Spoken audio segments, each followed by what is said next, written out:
जय good morning everyone. चलिए दोस्तों, स्वागत है आप सभी का हमारी सीए इंटर एडवांस्ड अकाउंटिंग की इस बैच में। CA inter advanced accounting day 1 क्या डिस्कस करने वाले हम। तो what we'll first start with is a quick introduction about the subject, और हम ये समझेंगे कि एग्जैक्टली एडवांस्ड अकाउंटिंग का नया सिलेबस क्या है। सबसे पहले to begin with, I am sure आप लोगों ने सुना होगा कि आईसीआई ने एडवांस अकाउंट्स के सिलेबस में चेंजेस कर दिए। इनफैक्ट नवंबर 2019 में मेजर चेंजेस इंस्टीट्यूट ने किए थे, जिसके अंतर्गत कुछ टॉपिक्स हटा दिए गए थे, कुछ टॉपिक्स शफल किए गए थे, और कुछ चेंजेस ऐसे भी किए थे जिन्हें उन्होंने कहा था कि मई 2020 से एप्लीकेबल किया जाएगा। इंटरमीडिएट का दोस्तों अकाउंट्स और एडवांस अकाउंट्स का सिलेबस ऐसा हो गया था कि फाइनल से भी भारी लगने लगा था। स्टूडेंट ने बोला एक काम करते हैं, हम पहले फाइनल पास कर लेते हैं, वो ज़्यादा ठीक लग रहा है, और फिर अपन एडवांस अकाउंटिंग पास करेंगे, कोशिश करेंगे। तो इंस्टीट्यूट ने सुना और उनको लगा कि वाकई इस करिकुलम बहुत ज़्यादा लेंदी हो चुका है, तो उन्होंने कई सारे टॉपिक्स क्या कर दिए, वहाँ से डिलीट या हटा दिया। ग्रुप 1 के कुछ टॉपिक्स को ग्रुप 2 पे शिफ्ट किया, ग्रुप 1 के कुछ टॉपिक्स डिलीट किए, ग्रुप 2 में कुछ टॉपिक्स डिलीट किए। ये सारी मेहनत करने के बाद अब जो आपका सिलेबस है that is now fixed for May 2020, November 2020 attempts, and we foresee कि आने वाले अटेम्प्ट में भी आपका सिलेबस ये रहेगा। ठीक है। What is also important is दोस्तों कि जब भी इंस्टीट्यूट कोई सब्जेक्ट के सिलेबस में चेंजेस कर रहा है तो उसका इंपैक्ट आपका वेटेज ऑफ चैप्टर्स पर भी आ जाता है, क्योंकि नंबर ऑफ चैप्टर्स कम हो गए, इसलिए जिन चैप्टर का वेटेज पहले जितना होता था अब उससे अलग हो जाएगा।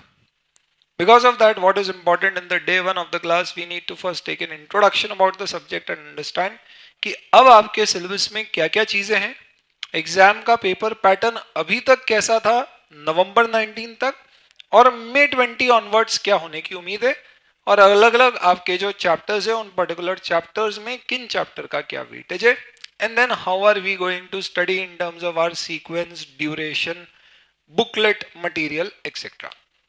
तो ये बैकग्राउंड से अपन शुरुआत करते हैं। एक छोटा सा इंट्रोडक्शन मेरा दे दूं आप लोगों को। CS सार्थक Jain, chartered accountant of 2003 batch. 2003 में मैंने अपना CA कंप्लीट कर लिया था। 1999 was the year when I did my 12th, और 12वीं में मेरी कुछ ऑल इंडिया नेशनल मेरिट थी, जिसे देख के घर वालों को लगने लगा, हमें तो कभी नहीं लगा था कि अपने से होगा, कि यार ये CA कर लेगा। और हमारे ज़माने में दोस्तों सही बताएं तो कॉमर्स में अगर आप ठीक ठाक पढ़ लेते थे तो CA के अलावा कुछ होता नहीं था। और सबसे बढ़िया चीज़ CA की ये थी कि अगर आप चाहते हैं कि घर में अपने बच्चों को बिगड़ने से बचाना है तो CA में डाल दो, क्योंकि आदमी कब बिगड़ता है, जब उसके पास खाली समय या फालतू के पैसे होते हैं। CA के स्टूडेंट के पास दोनों ही नहीं होता है। So I was also pushed into chartered accountancy. I cleared all my exams in the first attempt. और 2003 में I also got all India 46th rank in my CA final. फिर मैंने ITC नाम की कंपनी में 3 साल ऑलमोस्ट जॉब किया। ITC के प्रोडक्ट्स आप लोग यूज़ करते होंगे, कुछ लोग क्लासमेट तो कुछ लोग गोल्ड फ्लेक यूज़ करते होंगे। तो I worked in ITC for almost 3 years and I was in their internal audit और अकाउंट्स डिवीजन में था। और वहाँ से मैंने ऑडिट और अकाउंट्स को प्रैक्टिकली कैसे अप्लाई किया जाता है, पर्टिकुलरली अकाउंटिंग स्टैंडर्ड्स और IFRS, उनकी कुछ सब्सिडरीज, फॉरेन सब्सिडरीज पे उस समय लगते थे। I got an exposure into it. I also got a wonderful opportunity during my tenure to work with my boss के बॉस मिस्टर बासु, जो उस समय CA इंस्टीट्यूट की अकाउंटिंग स्टैंडर्ड फॉर्मेशन कमेटी के पार्ट थे। कोई भी नया AS आता है तो उसके पीछे आप यूँ समझ लीजिए कि अगर आपका 5 पेज का AS है तो एक 500 पेज का बैकग्राउंड मटेरियल तैयार होता है, जिसकी आप यूँ समझ लीजिए जिसका सारांश, जिसका निचोड़, जिसकी क्रक्स अकाउंटिंग स्टैंडर्ड बनता है। तो he was one of those guys who was instrumental in building and debating on that background material. तो I actually work with him, और उससे हमें अप्रोच एक समझ में आई कि एग्जैक्टली अकाउंटिंग स्टैंडर्ड्स जो फाइनली बाहर निकल के आते हैं उसके पीछे क्या सोच रहती है। And we somehow or the other I type to use that particular approach which makes things easy to remember and also understanding and interesting. तो उसके बाद 2006 में लगा कि कुछ मानव सेवा के कार्य किए जाना चाहिए और फिर हमने फास्ट नाम की संस्थान का गठन किया. I been teaching for last 13-14 years and I've been basically teaching accounts and audit. CA final में I teach financial reporting, audit and GFRS और इंटरमीडिएट में आपका एडवांस अकाउंट्स और audit. That was all about me in terms of हमारी पहचान. तो ये हो गई, पर अचीवमेंट्स क्या है सर, ऐसा क्या किया आपने? तो ऑनेस्टली स्पीकिंग आपके अचीवमेंट्स हमारे अचीवमेंट्स होते हैं. हमारा एक स्टूडेंट अकाउंट्स में 100 में से 100 ला चुका है अभी तक. Amitesh Jain, he secured 100 out of 100 in paper one accounts. It's been some time. Final में अगर मैं बात करूं तो one of our students had secured just in the previous attempt, he secured 96 marks, Aryan Jain. और ऑडिट में अभी तक 2 स्टूडेंट ऐसे रह चुके हैं जिन्होंने ऑल इंडिया टॉप किया है. आपको शायद पता हो या नहीं, इंस्टीट्यूट हर सब्जेक्ट में जो अक्रॉस द कंट्री टॉप करता है उसे बेस्ट पेपर अवार्ड देता है, जिसमें आपको स्कॉलरशिप भी मिलती है. आपको रैंक मिलती है तो स्कॉलरशिप नहीं मिलती है, लेकिन अगर आपके किसी पेपर में हाईएस्ट मार्क्स आते हैं तो आपको इंस्टीट्यूट बुलाएगा, आपको नवाजेगा, आपको सर्टिफिकेट देगा और साथ में आपको स्कॉलरशिप भी मिलती है. It is not a very great amount, but yes, it is definitely something which is very precious. So 2 of my students have secured all India highest marks in CA final audit, Palak Agarwal and Mohit Agarwal. चलिए, तो अब देखते हैं दोस्तों, advance accounts एक बाकी है जिसमें हमारा टॉप स्कोरर आना बाकी है और उम्मीद करते हैं कि इस बार आप लोगों में से कोई झंडे लहराएगा. एनीवेज, तो coming on to the subject, let us first talk in terms of what is the syllabus. ठीक है, मैंने क्या किया दोस्तों, I have created this particular file for you जिसमें वी हैव दिस इंस्टीट्यूट जो आपको सिलेबस देता है. I basically got this syllabus here और साथ में मैंने रेडिंग से इसमें क्या वेटेज है वो भी लिख दिया है. Now let us try to understand what this syllabus talks about. ठीक है, हम बात कर रहे हैं group 2 paper 5 advance accounting. 100 marks का आपका पेपर है जिसमें अगर आप पढ़ेंगे तो इंस्टीट्यूट कहता है कि हमारा ऑब्जेक्टिव है कि आप स्पेसिफिक अकाउंटिंग स्टैंडर्ड लगाना समझें, अलग अलग बिजनेस एंटिटीज़ के फाइनेंशियल स्टेटमेंट कैसे प्रिपेयर और प्रेजेंट होते हैं ये समझें, और स्पेसिफिकली आप बैंक्स और एनबीएफसीज में कैसे ये फाइनेंशियल रिपोर्टिंग होती है ये समझें. इसका मतलब आपके कोर्स में टॉपिक्स क्या क्या आना चाहिए. It should be accounting standards, it should be banking company accounts, NBFC accounts and other topics relating to preparation of financial statements. If you'll see, you'll find कि institute ने अब group 2 में all in all these are the set of accounting standards जो institute ने डाल दिए. Total मिला के कुछ 13 अकाउंटिंग स्टैंडर्ड ग्रुप 2 में कवर होते हैं. और अगर आप देखेंगे तो इसमें से कुछ अकाउंटिंग स्टैंडर्ड्स ग्रुप 1 से शिफ्ट हो गया है. तो मई 2020 से पहले जो आपका सिलेबस था उसमें 4 अकाउंटिंग स्टैंडर्ड जो ग्रुप 1 में हुआ करते थे वो शिफ्ट होके ग्रुप 2 में आ गए, जिसमें आपका अकाउंटिंग स्टैंडर्ड 4-5 भी होता है और 22 most important actually taxes on income cover होता है एंड सेगमेंट रिपोर्टिंग. इन सब में सबसे क्रिटिकल स्टैंडर्ड अगर आप देखोगे तो 22 है. It's a very difficult standard और उसे ग्रुप 1 में डालने से कोई मतलब भी नहीं था क्योंकि मासूम स्टूडेंट फाउंडेशन से आ रहा है और वो इतने खतरनाक स्टैंडर्ड्स अप्रिशिएट कर भी नहीं पाता था, तो बहुत ही बेसिक लेवल पे पढ़ते थे. तो 13 अकाउंटिंग स्टैंडर्ड जिसका वेटेज आप देख सकते हैं आप कितना कर दिया गया है, 20 to 26 मार्क्स का. ये वेटेज आपने सर कैसे बताया 20 to 26 मार्क्स है? तो मैंने कुछ भी नहीं किया है. इंस्टीट्यूट की वेबसाइट पे अगर आप जाएंगे, आई am sure you know about this, तो इंस्टीट्यूट की ये जो आपकी ICAI की वेबसाइट है इसमें आप स्टूडेंट सेक्शन में जाते हैं. So in the student section board of studies knowledge portal में आप जाएंगे और नॉलेज पोर्टल में if you go to your course intermediate you will find basically the syllabus. Syllabus में if I go to this particular syllabus you will find कि November 19 और मई 20 के syllabus अलग अलग हैं. ये जो सिलेबस है ये मैंने फाइल वहाँ पर ले ली है जिससे मैं आपको एक्सप्लेन कर रहा हूँ. इसके साथ ही साथ में अगर आप देखोगे तो एक section wise weightage for subject होता है. I will again show you new scheme of education and trading, section wise weightage of subjects. मैं इसको क्लिक करता हूँ तो नवंबर 19 और मई 20 का आता है. मई 20 का ये section wise weightage under the revised education scheme है. ये वेटेज मैंने यहाँ पे पिक कर लिया और आप देखिए इसमें जो वेटेज दिया गया ये वेटेज यहाँ पे 20 to 26% का है. This is exactly the same thing which I have actually mentioned here. And based on that, if you see, you will find कि ये 13 अकाउंटिंग स्टैंडर्ड आपके 20 से 26 मार्क कवर कर लेंगे. तो इससे कितने क्वेश्चंस आएंगे, that is something which I will tell you later. Second फिर आपका special aspects of company accounts है. अब कंपनी अकाउंट्स में आपके सिलेबस में क्या क्या आएगा? Employee stock option plans, buyback of securities, equity share with differential right, which is more of a theory topic, and restructuring, which is internal reconstruction and liquidation of companies. This will also include amalgamation, reconstruction, जो आप AS14 में देखते हैं.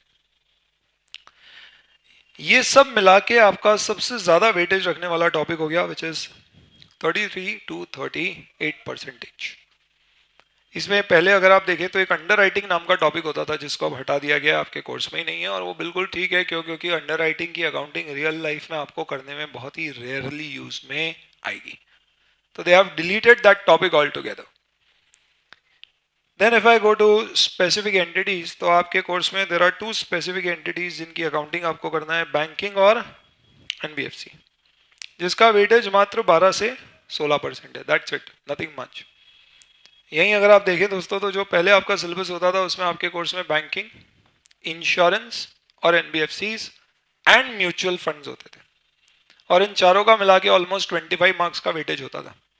तो use to be one of the more important topics, but now this is one of the less important topics. क्योंकि आप देखो 2 chapter के 12 से 16 मार्क, यानी अगर दोनों के क्वेश्चंस आपको आ गए तो शायद एक का 10 मार्क का और एक का 5 मार्क का मिलेगा, या फिर किसी एक का ही क्वेश्चन आएगा. तो normally you will expect that banking के ऊपर 10 मार्क का और एनबीएफसी पे 5 मार्क का क्वेश्चन आना चाहिए.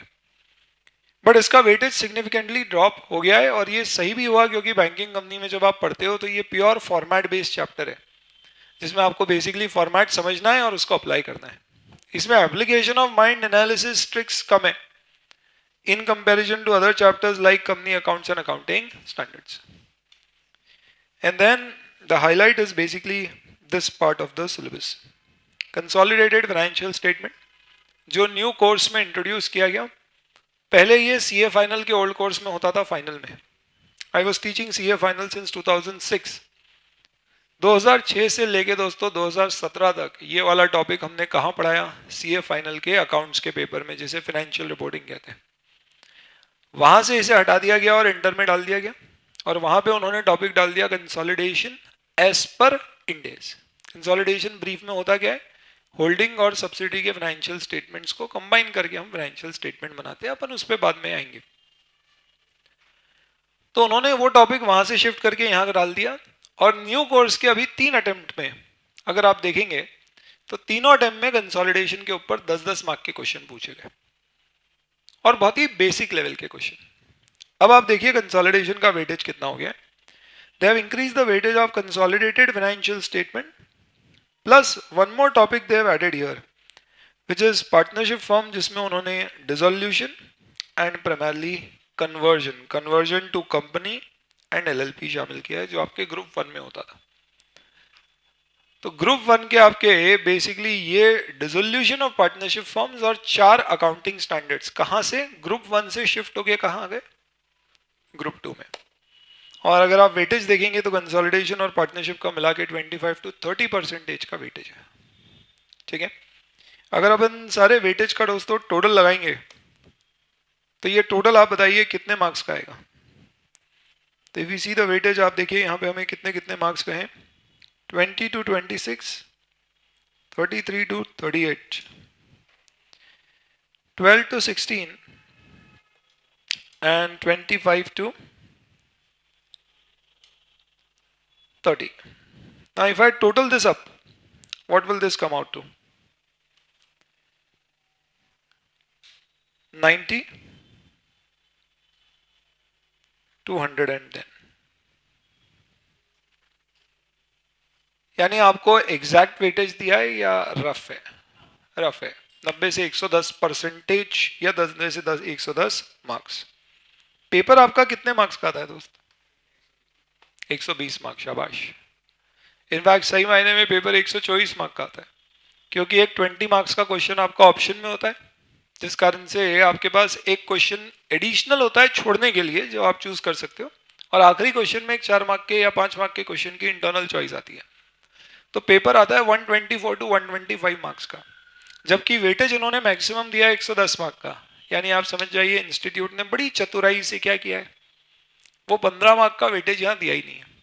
तो प्रैक्टिकली इंस्टीट्यूट हो सकता है किसी पर्टिकुलर चीज का पैटर्न या पेपर में मार्क्स वेटेज बढ़ा दे। आप क्वेश्चन नहीं कर सकते, अपन ऐसे भी नहीं कर सकते आईसीआई को क्वेश्चन, बट अदरवाइज भी ऐसी पॉसिबिलिटी बनती है।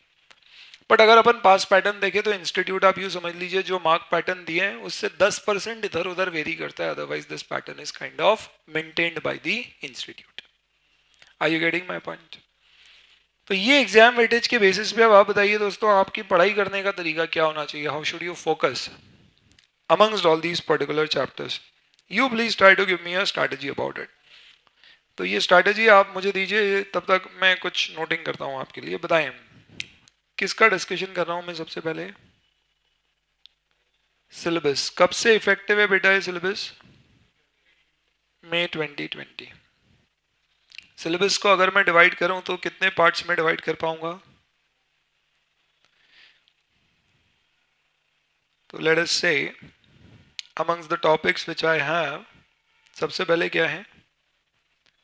I have accounting standards, then I have company accounts, बोलो ना, then I have, okay, so I can say bank and NBFCs, consolidated financial statement, और पार्टनरशिप में अलग अलग लिखना पसंद करूंगा। These are larger topics, but partnership में एडमिशन, रिटायरमेंट, डेथ कुछ भी नहीं है, सिर्फ क्या है जो आपके एडवांस लेवल के टॉपिक हैं, डिसोल्यूशन, जो आप कभी भी सीबीटी फाउंडेशन लेवल में कवर नहीं होते हैं, डिसोल्यूशन और कन्वर्जन। ठीक है। बैंक और एनबीएफसी में as the name suggest there are 2 topics, one is bank and one is NBFC. Company accounts में क्या क्या टॉपिक है हमारे सिलेबस में? एक टॉपिक है जो इंडेक्स में दिख नहीं रहा है बट इंस्टीट्यूट के मॉड्यूल में, दैट इज शेड्यूल 3। आपको एक अनेक्शर में टॉपिक दिया गया है शेड्यूल 3 डिवीजन 1, जिसमें फाइनेंशियल स्टेटमेंट के फॉर्मेट्स दिए जाते हैं जो आपको आगे के चैप्टर्स में काम आता है। तो उन्होंने इसका अलग से कोई पर्टिकुलर टॉपिक नहीं बनाया, बट इसका पूरा एक चैप्टर दिया गया है। इसका एग्जाम में वेटेज कितना है? तो अगर आप पिछले 3 अटेम्प्ट में देखेंगे तो 2 अटेम्प्ट में इसके ऊपर एक एक क्वेश्चन आया है 5-5 मार्क का। ठीक है, तो it is also part of our syllabus division schedule 3। Then what we have is employee stock options, buyback accounting, amalgamation and internal reconstruction, and liquidation accounting.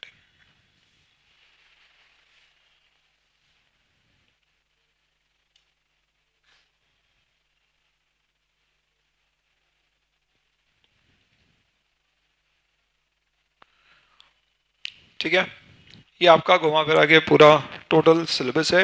Marks weightage कितनी होना चाहिए? तो I am giving you based on my assessment of the past papers. Accounting standard you can expect anywhere coming between 25 to 30 marks. ICI की guidance जो है वो कितने marks की है बेटा? 20 से 26, बट वो 110 मार्क का है। हमें पेपर 125 मार्क के आना है। ओए ठीक है। कंपनी अकाउंट्स में अगर मैं गाइडेंस मेरी तरफ से दूं तो आईसीआई की गाइडेंस तो कितनी है? 33 to 38 marks. I particularly feel schedule 3 can come to 0 to 5 marks. ESOP would be of 5 to 10 marks. Past paper pattern को देखते हुए ऐसा देखा है कि बायबैक का एक सवाल नॉर्मली इंस्टीट्यूट पूछता है, so that should be of 10 marks. Amalgamation, internal reconstruction, definitely 15 marks, and this should be somewhere around 5 to 10 marks.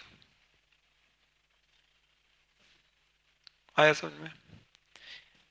इसके बेसिस पे अगर आप देखोगे तो this should come somewhere between 35 to 45 marks kind of ये आएगा आपका, ठीक है। बैंक और एनबीएफसी का मिला के क्या वेटेज दिया इन्होंने, तो इन्होंने दिया है भाई 12 से 16 मार्क के बीच में कहीं कुछ होगा। आई पर्टिकुलरली फील बैंक का वेटेज 5 to 10 मार्क्स का होना चाहिए और NBFC should be again 5 to 10 marks. Consolidated financial statement और पार्टनरशिप में I particularly feel consolidated financial statement 15 mark का आना चाहिए, पर अभी तक हमेशा 10 मार्क का आते रहा है।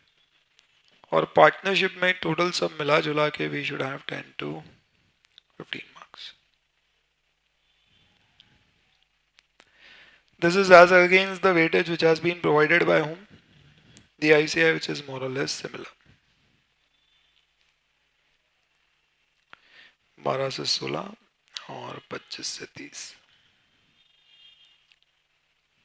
ठीक है। मैं ऐसा मानता हूं दोस्तों आपको एकदम पहले दिन क्लियर हो जाना चाहिए कि किस पर्टिकुलर टॉपिक का कितना कैसा क्या वेटेज है, ताकि आपकी फोकस पढ़ाई हो और ये आपकी कॉपी में पहले पन्ने में चीज़ें लिखी होना चाहिए, ताकि जब आप रिवाइज करो तब भी आपको पता हो कि आपको एग्जैक्टली किस तरह से चीज़ों को अप्रोच करना है। Now I'll quickly come to the paper pattern. Next important thing to be understood. Exam का पेपर कैसा आता है दोस्तों, तो सबसे आसान तरीका है समझाने का कि पेपर 20 पन्ने का आया। नवंबर 19 में जो पेपर आया दैट वाज ऑफ 20 पेजेस। अच्छा 10 इंग्लिश 10 हिंदी नहीं, इंग्लिश में ही आया 20 मार्क का। हेलो, अकाउंट्स तो इंग्लिश में ही आता है paper. 20 marks, sorry 20 pages, marks बोल दिया मैंने, 20 पन्नों का पेपर था आपका, वेरी लेंथी। बट वो कारण क्या होता है दोस्तों, बेसिकली मार्जिन इतने होते हैं और टेबल बड़े खुले खुले होते हैं, इसलिए पेपर बड़ा लेंथी दिखता है, होता नहीं है इतना लेंथी। तो एग्जाम पेपर का पैटर्न अब आपको समझाता हूँ कैसा आता है, कितने क्वेश्चंस आते हैं। Let's try to understand it from that perspective. Anybody having idea how many questions do we get? Very good, there are 6 questions. अब आपने पेपर 1 इनफैक्ट ग्रुप 1 दिया है तो you know it. So all in all we have 6 questions, correct. और ये 6 question में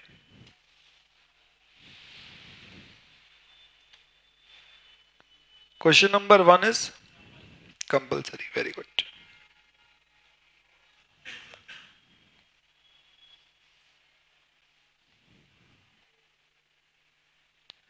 और बाकी आपके ये जो क्वेश्चन है ये सब क्या होते हैं?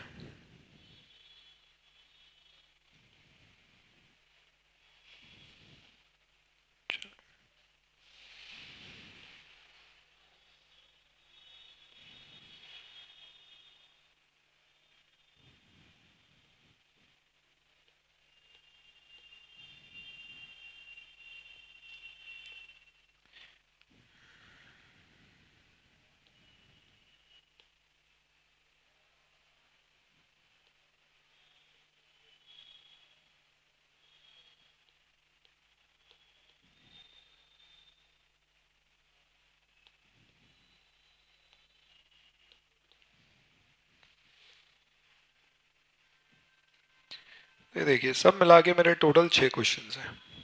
सारे क्वेश्चन कितने मार्क्स के हैं? 20 मार्क्स। एक्सेप्ट अगर आप क्वेश्चन नंबर 6 देखोगे जो कितने मार्क्स का हो जाएगा?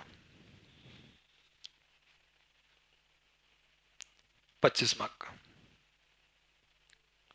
आपको टोटल कितने क्वेश्चन अटेम्प्ट करना है बेटा?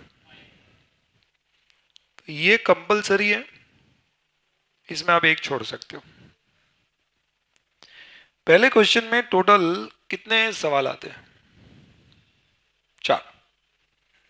कितने कितने मार्क्स के हो गए? 5।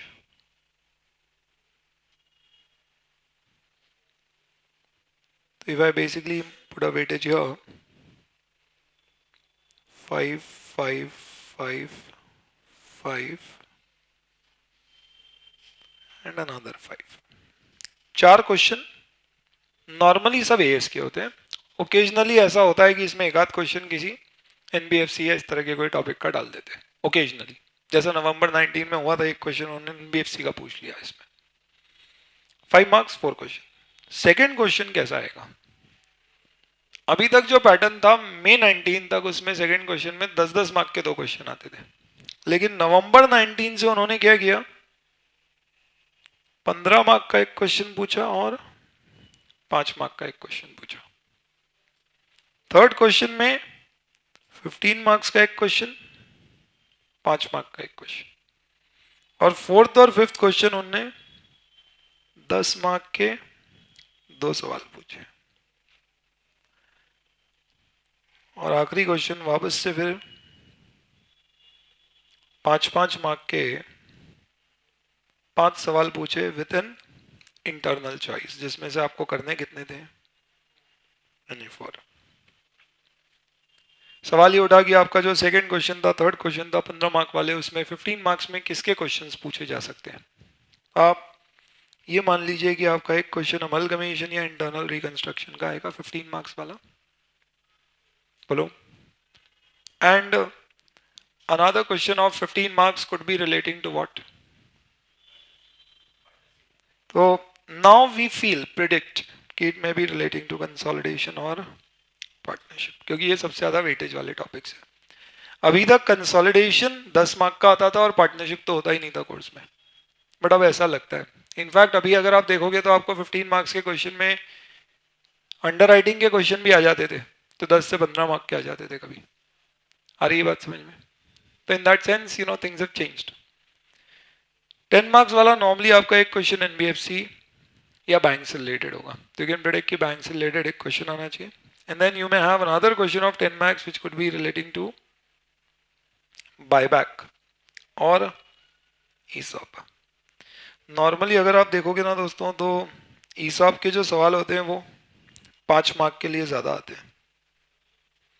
आई गेटिंग माय पॉइंट? तो आपको यूँ समझ लीजिए कि NBFC, ESOP and then topics like, इसके अलावा आपके जो भी अदर टॉपिक्स है, रिमेनिंग टॉपिक्स, वो सबसे रिलेटेड आपके क्वेश्चंस आपको इन जगह पे मिल सकते हैं। और ये जो 5-5 मार्क वाले क्वेश्चन होंगे, this will be a mix of accounting standard, NBFC, schedule 3 type के स्मॉलर टॉपिक्स।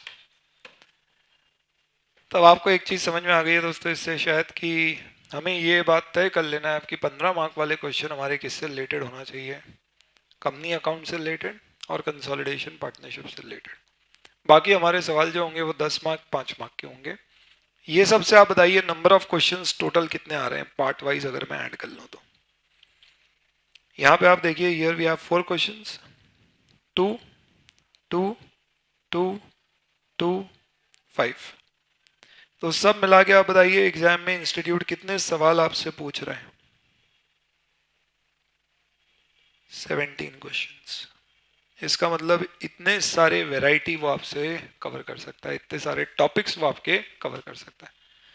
आप ये समझ लीजिए 17 क्वेश्चन में से ऑलमोस्ट 7 क्वेश्चन किसके होना चाहिए, हम अकाउंटिंग स्टैंडर्ड के, और बचे हुए 10 क्वेश्चन में आपके बाकी के टॉपिक्स होंगे अकाउंटिंग स्टैंडर्ड के। हालांकि सवाल नॉर्मली आपको 5 मार्क के ही मिलेंगे। मुझे एक बात बताओ, इससे कोई फायदा होता है क्या ये डिस्कशन से? बोलो, हमारे कॉन्टेक्स्ट थोड़ा सा क्लियर होगा। अपन पढ़ेंगे कैसे, ये कर लेते quickly discuss.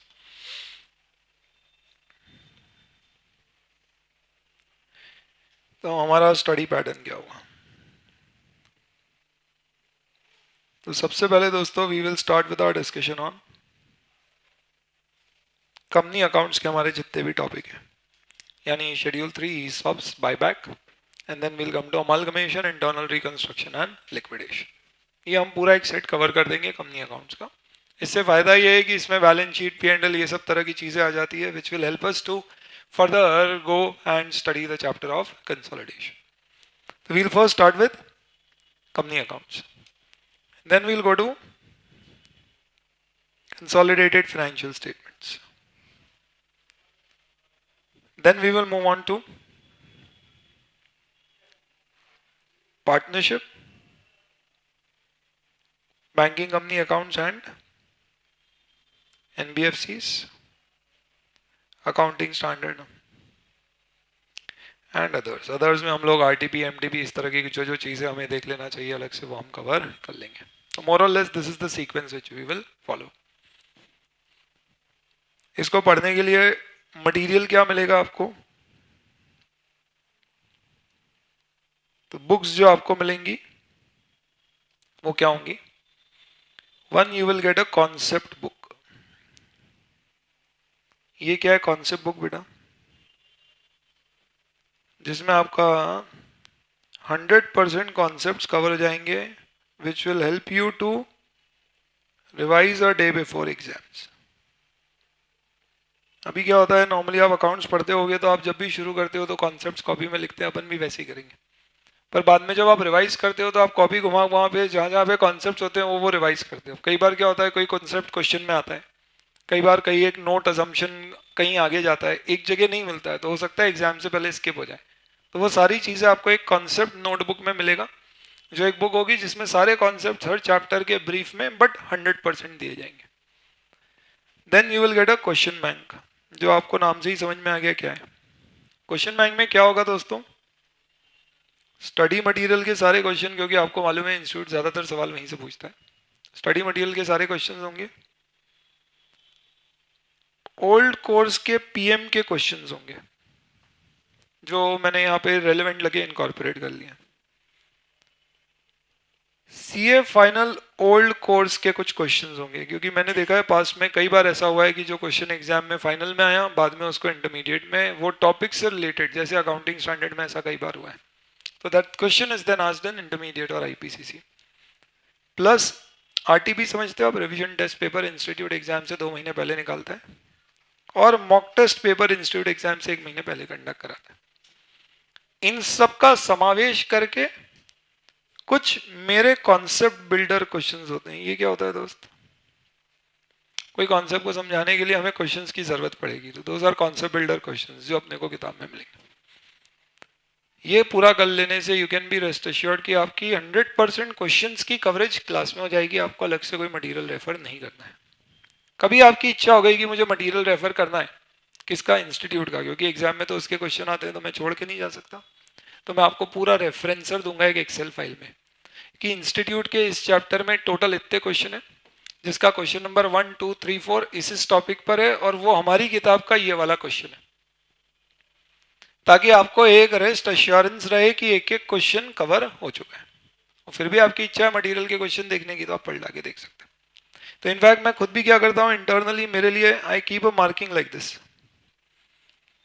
What I do is institute के सिलेबस को इस तरह से हम पूरा मार्क कर लेते हैं कि भाई इंस्टीट्यूट के टोटल सिलेबस में टोटल ये जो है ये May 20 का जो आपका मॉड्यूल है, ये उसके बेसिस पे पूरा मार्क किया हुआ है कि आपके कितने कितने पर्टिकुलर टॉपिक्स हैं, उसमें क्या क्या चीज़ें कवर्ड है, कितने पेजेस का आपका मटेरियल है, उसमें टोटल कितने क्वेश्चंस कवर्ड है।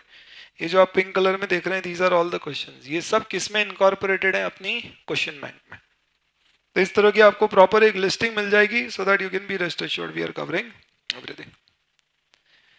और इसके अलावा आपको ड्रोन चार्ट्स मिलेंगे। What are drone charts, I will quickly show you.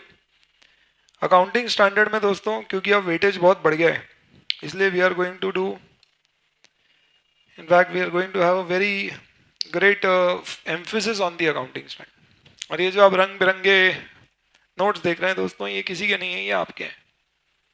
इस तरह से सारे के सारे अकाउंटिंग स्टैंडर्ड्स को, इसकी खूबसूरती पे मत जाइए दोस्तों, this is beauty with brains and not just beauty. ये दिखने में खूबसूरत है लेकिन इसमें कॉन्सेप्ट्स और भी ज्यादा खूबसूरती से दिए गए। इस तरह से आपको एक बड़ी सी किताब मिलेगी, I just show you in terms of किस तरह की दिखती है ये।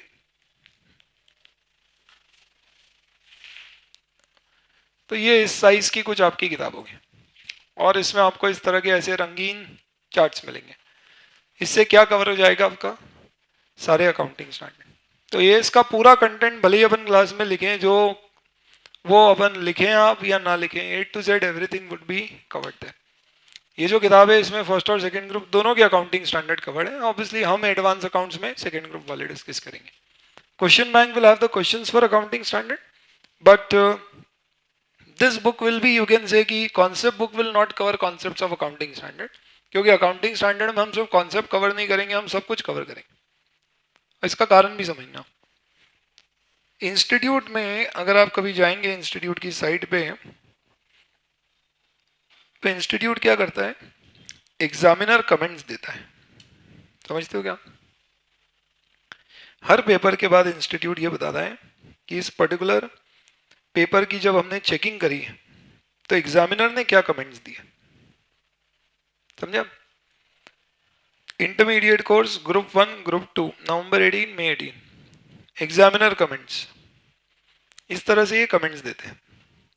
अगर आप इन कमेंट्स को पढ़ोगे ना तो इसमें अकाउंटिंग स्टैंडर्ड रिलेटेड जितने क्वेश्चंस होते हैं मेजॉरिटी में इंस्टीट्यूट के दो कमेंट होते हैं। पहला, स्टूडेंट कॉन्सेप्ट नहीं समझ पाया, और दूसरा, स्टूडेंट जो प्रेजेंटेशन रिक्वायरमेंट थी उसको डिस्क्लोज नहीं कर पाया। क्योंकि क्या होता है, स्टूडेंट फिर डिस्क्लोजर प्रेजेंटेशन पे फोकस कम करता है। यहाँ पे अपने को ड्रोन चार्ट बहुत काम आएंगे क्योंकि आपको लाइव सामने दिखेगा कि इसको कैसे प्रेजेंट करना है, और वो पिक्चर एग्जाम में फिर काम आएगा प्रेजेंटेशन देने। तो जैसे आप देखिए, I will just read it out. Most of the examinee fail to compute diluted earning per share. इसका मतलब क्या लिखा है, मोस्ट ऑफ द एग्जामिनी मतलब ज्यादातर से गलती हुई। बी वाला पॉइंट पढ़ो आप, few examinee were not able to compute correct amount of purchase consideration as per AS 14। अब AS 14 आपका अकाउंटिंग फॉर अमलगमेशन का है, जो नॉर्मली स्टूडेंट अच्छा कर लेता है, बड़ा सा चैप्टर है, ज़्यादा डिफिकल्ट भी नहीं है। तो आप देखो वहाँ क्या लिखा है, फ्यू एग्जामिनी, यानी ज़्यादा लोगों ने गड़बड़ नहीं करी, पहले वाले में ज़्यादातर ने गड़बड़ करी। फिर आप सी वाला पॉइंट पढ़िएगा, many examinee could not explain disclosure requirement for transactions with associate company. तो वापस से क्या बोला इन्होंने, ज्यादातर लोग डिस्क्लोजर रिक्वायरमेंट समझा नहीं पाए, क्योंकि स्टूडेंट जब पढ़ता है तो प्रैक्टिकल पे ध्यान देता है, डिस्क्लोजर पे देता नहीं। तो यहाँ पे फिर क्या आएगा, अपने नोट्स बड़े काम आएंगे। और ये देखो, ये कंपलसरी क्वेश्चन है, पहला क्वेश्चन उसके कमेंट है। फोर्थ कमेंट पढ़िए, मेजॉरिटी यानी वापस ज्यादातर of the examinee were not able to explain classification of convertible bond as per requirement of schedule 3 to companies act 2013। ये तो एक ऐसा चैप्टर है दोस्तों जो कई सारे स्टूडेंट छोड़ के ही चले जाते हैं, शेड्यूल 3 देखते ही नहीं है, जो कंपनीज एक्ट में बैलेंस शीट P&L के फॉर्मेट दिए गए। और आप देखो कंपलसरी क्वेश्चन में एक 4 मार्क का, आपका 5 मार्क का क्वेश्चन आ गया शेड्यूल 3 के ऊपर। बहुत ही सिंपल सा क्वेश्चन है, अगर आपने पढ़ा है बहुत इजीली होगा। पर उनको भी मालूम है इंस्टीट्यूट को कि स्टूडेंट ये छोड़ के जाता है, तो जान करके वो ऐसे सवाल कंपलसरी में डालेंगे। अब आप समझो, पहले ही वाले क्वेश्चन में आप फॉर एग्जाम्पल कंपलसरी क्वेश्चन आया, शेड्यूल 3 पढ़ के नहीं गया स्टूडेंट, छोड़ के गया, वो मिस हो गया। एक में डिस्क्लोजर रिक्वायरमेंट आ गई जिसपे स्टूडेंट फोकस कम करता है, वो मिस हो गया। तो प्रैक्टिकली आदमी का क्या होता है, मेंटल बैलेंस ही गिर गया। फिर आगे के क्वेश्चन उसके किए हुए भी होंगे तो वो बहुत अच्छे से अटेम्प्ट नहीं कर पाएगा। तो इसके लिए बहुत ज़रूरी है दोस्तों, आप क्योंकि आपका इंस्टीट्यूट ने सिलेबस कंपैरेटिवली काफ़ी कम कर दिया है, ट्रिम कर दिया है, that is why you should have 100% coverage. यानी कोई भी टॉपिक इंस्टीट्यूट के मॉड्यूल में आपके कोर्स में तो वो कवर्ड होना चाहिए, भले ही उसका वेटेज 5 मार्क का हो या 15 का हो, या हो भी सकता है कभी तक वो शायद क्वेश्चन उसके ऊपर नहीं आए, बट मॉड्यूल से हमारी 100% कवरेज होना चाहिए। तो हमारा पूरा डिस्कशन का जो बेसिस रहेगा that will be based on module. This is the way we are going to cover all the things. I think I have clarified each and everything in terms of how the batch is going to run. आखिरी एक छोटी सी बात बस आपको बता देता हूँ, जितनी चीज़ें मैं यहाँ पे लिख रहा हूँ, जैसे ये सब मैंने लिखा, हो सकता है आपको लगेगी यार ये हमारी भी काम की चीज़ है और हम नोट नहीं कर पाए, वीडियो वाले तो हमें पॉज कर करके नोट कर लेते हैं। We have a facility of LMS। Now what is this LMS facility? तो हम आपको एक स्कॉलर आईडी देंगे, आप फास्ट की वेबसाइट पे स्टूडेंट लॉगिन पे जाएंगे और वहां पे आप अपना स्कॉलर आईडी और पासवर्ड इनपुट करेंगे, तो आपको एक सेक्शन मिलेगा LMS के नाम से। इस पे जब आप क्लिक करेंगे तो आपको lecture number wise PDF files होंगी, जिसमें जो मैं यहां लिख रहा हूं वो A to Z सारी चीजें वहां पे आपको मिल जाएगी। तो इसका बेनिफिट बेसिकली क्या है कि whatever I am writing it is available to you. तो कई सारे पेन ड्राइव वाले स्टूडेंट्स तो क्या करते हैं, उनके पास तो बैच पूरी कंप्लीट होती है, फिर ये जाता है तो वो पूरे बोर्ड नोट्स का ही प्रिंट आउट निकाल लेते हैं और उसको स्पाइरल करा के सामने रख लेते हैं और फिर बढ़िया पिक्चर चलाते हैं कि सर आप बोलो हम सुन रहे हैं और यही मार्क करते जा रहे हैं। आई वुड नॉट सजेस्ट कि आप लोग ऐसा करें। अनलेस एंड अनटिल आपकी एग्जाम बहुत नज़दीक है और समय कम है आपके पास, तो हो सकता है आप इससे एटलीस्ट जो टॉपिक कम इंपॉर्टेंट है वहाँ पे ये तरकीब अपना के आप क्या कर लें, स्पीड बढ़ा लें। पर एक चीज़ ध्यान रखना दोस्तों, मोस्ट इंपॉर्टेंट होती है प्रैक्टिस। अगर आप प्रैक्टिस कम करेंगे एडवांस अकाउंटिंग जैसे सब्जेक्ट में, आप एग्जाम में कभी भी कॉन्फिडेंटली पेपर हैंडल नहीं कर पाएंगे। तो it is important that we practice a lot of questions and that is what we will be doing in the class. Class का मोड हमारा क्लियर रहेगा। We'll have a 1 hour 45 minutes to 2 hours of class daily. In the class whatever we study आपको वो revise करना है, और अगर मैंने आपको कोई होमवर्क क्वेश्चन दिए तो वो करके आना है। क्लास बुक का एक भी क्वेश्चन ऐसा नहीं होगा जो हम क्लास में सॉल्व नहीं करेंगे। रेगुलर बैच है हमारी, एक एक क्वेश्चन क्लास में सॉल्व होगा। इट इज जस्ट दैट कुछ क्वेश्चंस प्रैक्टिकल हैं जो वो हम क्लास में पूरे पूरे सॉल्व करेंगे। अगर कोई क्वेश्चन प्योर अंडरस्टैंडिंग या थ्योरी बेस्ड है तो हो सकता है हम उसको डिस्कस करें, उसको नोट नहीं करेंगे। इंपॉर्टेंट बात यह है कि थ्योरी वाले टाइप के जितने भी आपके क्वेश्चंस होंगे उनके सॉल्यूशंस भी आपको किताब में मिलेंगे। यानी कभी भी आपको लगता है कि इसका प्रेजेंटेशन कैसे होना चाहिए तो I will obviously give you a guidance. Apart from that you will also have the solutions given in what in your book, तो आप उसको भी रेफर कर सकते हो। आपके कोई क्वेश्चंस हैं इनमें जनरल बैच कंडक्ट से रिलेटेड तो बताइए, otherwise we'll start with the number of lectures कितने चाहते हैं आप? 60 से 70 के अंदर कर लें, बहुत बढ़िया, बहुत दे दिए ये तो आपने, सफिशिएंट पर्याप्त दे दिया आपने। तो दोस्तों what I would suggest is, मैं आपको एक्यूरेट लिस्टिंग दे सकता था नंबर ऑफ लेक्चर्स की, बट अभी क्योंकि सिलेबस थोड़ा सा मॉडिफाई हुआ है, चीज़ें उधर की इधर आई हैं, इसलिए लेवल ऑफ डिटेल चेंज हो गई है। पहले कंसोलिडेशन अपन जितना पढ़ते थे और अब हमें कंसोलिडेशन जितना पढ़ना होगा उदाहरण के तौर पे, दोनों में थोड़ा फर्क आ जाएगा। क्योंकि ये तो तय है कि जब जब इंस्टीट्यूट सिलेबस कम करता है, विड्थ कम हुई तो डेप्थ बढ़ जाएगी। तो आप ये समझ लीजिए कि 60 लेक्चर्स में we should be able to complete the whole syllabus, there is should not be a problem with that. But because there is a change in the syllabus, आप ये मान लीजिए कि इट में गो अप टू 70। ठीक, any other thing? चलिए शुरू करें फिर अपन। जी, ओल्ड कोर्स से काफ़ी डिफरेंट रहेगा ये, इनमें बहुत सारे टॉपिक्स हैं आपके जो इसमें कवर नहीं होंगे, जिसकी फिर मैं आपको एक सेपरेट लिस्ट शेयर कर दूंगा कि ओल्ड कोर्स वाले, अगर कोई ओल्ड वाले न्यू में आए तो उनको कितना नया पढ़ना है और कितना पुराना काम में आएगा, और वाइस वर्सा, तो वो सेपरेटली देखना पड़ेगा। बट यस, चीज़ें काफ़ी बदल गई हैं। चलिए बढ़े, आगे बढ़ें। तो सबसे पहले दोस्तों आज हम हमारा टॉपिक शुरू करेंगे जो एग्जाम पॉइंट ऑफ व्यू से रिलेटिवली बहुत ज़्यादा इंपॉर्टेंट नहीं है, लेकिन एग्जाम में इसके ऊपर क्वेश्चन आ सकता है, और मोर इम्पोर्टेंटली ये हमारा बेस बनाएगा आगे के टॉपिक्स के लिए। तो आप सबसे पहले टॉपिक की अपनी कॉपी खोल लीजिए और हेडिंग डाल दीजिए। ये हमारा पहला टॉपिक है डिस्कशन का, जिसका नाम है, सबसे पहले आप कॉपी का पहला पन्ना खाली रखिएगा इंडेक्स के लिए, इसमें हम इंडेक्स बनाएंगे। और ये हमारा पहला टॉपिक है जो किसका पार्ट है, it is a part of chapter of company accounts.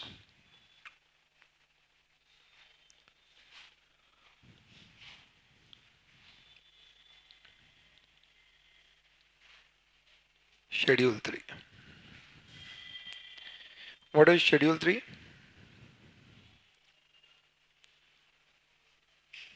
Presentation, मतलब format of financial statement of companies.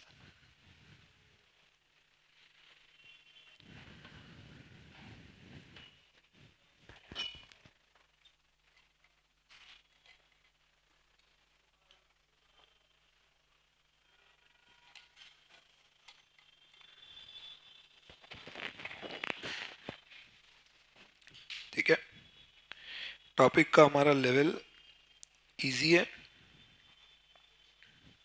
और इसका एग्जाम पॉइंट ऑफ व्यू से weightage is 1 star out of 3 stars. तो सर इससे शुरू क्यों कर रहे हैं? क्योंकि ये बेस बनेगा आगे के हमारे टॉपिक्स का।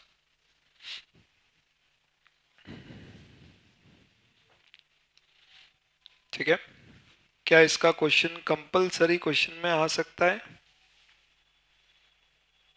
अभी दिखाया मैंने, 1D अभी देखा अपन ने, उसमें ये शामिल था। हर चैप्टर पढ़ने से पहले मैं आपको ये 3 चीजें बता दूंगा।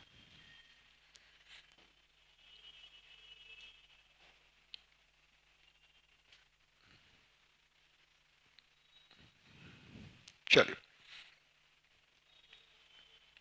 ये शेड्यूल 3 आखिर चीज क्या है?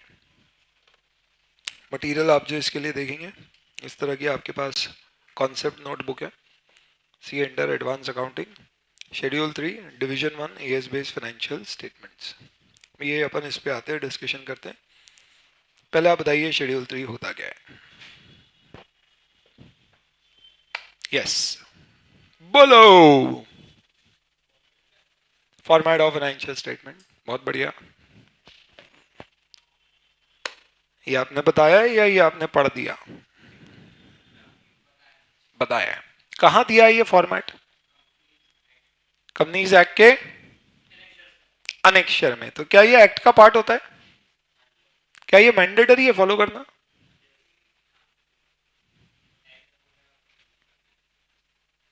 तो schedules form part of the act, hence it is mandatory to be followed. Bharat एक ऐसा देश है दोस्तों जिसमें format of financial statement ICI नहीं देता है, और वो कंपनीज एक्ट में दिए गए। जबकि आप आईएफआरएस में जाओगे तो आईएफआरएस में फाइनेंशियल स्टेटमेंट के फॉर्मेट भी आईएफआरएस में ही दिए गए। आई होप आपने थोड़ा बहुत सुना होगा, जब हम अकाउंटिंग स्टैंडर्ड पढ़ेंगे तो आईएफआरएस की बात करेंगे। बट इंटरनेशनली जो अकाउंटिंग स्टैंडर्ड होते हैं वही फॉर्मेट भी देते हैं। पर भारत एक ऐसा अनोखा देश है जहां पे कंपनीज में फॉर्मेट कैसा होना चाहिए ये कौन डिसाइड करता है? Companies Act by Schedule 3, which is part of the Act and which is mandatory to be followed. Okay? अगर मैं बात करूं इसकी तो I will actually like to tell you something. देखें, हम जो डिस्कस कर रहे हैं वो क्या है। ये तो अपनी फास्ट की वेबसाइट खुल गई, ये मैंने इसलिए खोली कि बस आपको बता दूं, ये स्टूडेंट लॉगिन है यहाँ पे। ठीक है, यहाँ पे आपको जाना है, लॉगिन आईडी और स्कॉलर आईडी पासवर्ड डालोगे तो आपका एलएमएस आ जाएगा। चलिए छोड़िए इसको। हम क्या कर रहे हैं, आईसीआई की साइट पे इंटरमीडिएट कोर्स, जिसमें हम I am just showing you कि अपन जो पढ़ रहे हैं वो पर्टिकुलरली चीज़ कहाँ पे कवर्ड है। एडवांस अकाउंटिंग, एडवांस अकाउंटिंग में study material applicable from May 2020 exams, जिसमें हम कौन सा वाला मॉड्यूल 2, आपके अलग अलग मॉड्यूल्स हैं। मॉड्यूल 1 में आपका पार्टनरशिप और अकाउंटिंग स्टैंडर्ड है। मॉड्यूल 2 में क्या दिए हुए हैं? Company accounts. कंपनी अकाउंट्स का आप देखो चैप्टर 7 के बाद क्या दिया है? Appendix schedule 3 to companies act 2013। और ये जो अपेंडिक्स है ये एग्जैक्टली दोस्तों क्या है, जैसा एक्ट बेयर एक्ट में शेड्यूल 3 दिया गया है ये बिल्कुल वैसा का वैसा है। ये मैं आपको इसलिए बता रहा हूँ ताकि आप प्रोफेशनल्स बनने वाले, तो आपको हमेशा चीज़ पता होना चाहिए कि आप जो पढ़ रहे हैं वो कहाँ से आ रही है। हो सकता है इसका एग्जाम में रिलेवेंस नहीं हो, पर मैं हमेशा मानता हूँ कि स्टूडेंट जब कोई चीज़ पढ़ता है तो उसकी विजुअल इमेज उसके दिमाग में बैठती जाती है, इसलिए इन चीज़ों को देखना थोड़ा काम का हो सकता है। Schedule 3 to companies act 2013, see section 129। Section 129 is financial statements, जो बताता है कि आपको फाइनेंशियल स्टेटमेंट शेड्यूल 3 के अनुसार बनाना होंगे all companies except banking and insurance companies. आप देखेंगे तो यहाँ पे लिखा हुआ है डिवीजन 1, जो क्या है, that is something which I will explain. और ये इस तरह से शेड्यूल चलता है। तो शेड्यूल 3 में आप देखेंगे तो इसमें सिर्फ ऐसा नहीं है फॉर्मेट है, फॉर्मेट के साथ साथ क्या है, इंस्ट्रक्शंस भी है। इंस्ट्रक्शंस बोले तो गाइडेंस कि आपको कैसे फॉर्मेट को प्रिपेयर करना है। किस किस के फॉर्मेट देखने को मिलेंगे आपको इसमें?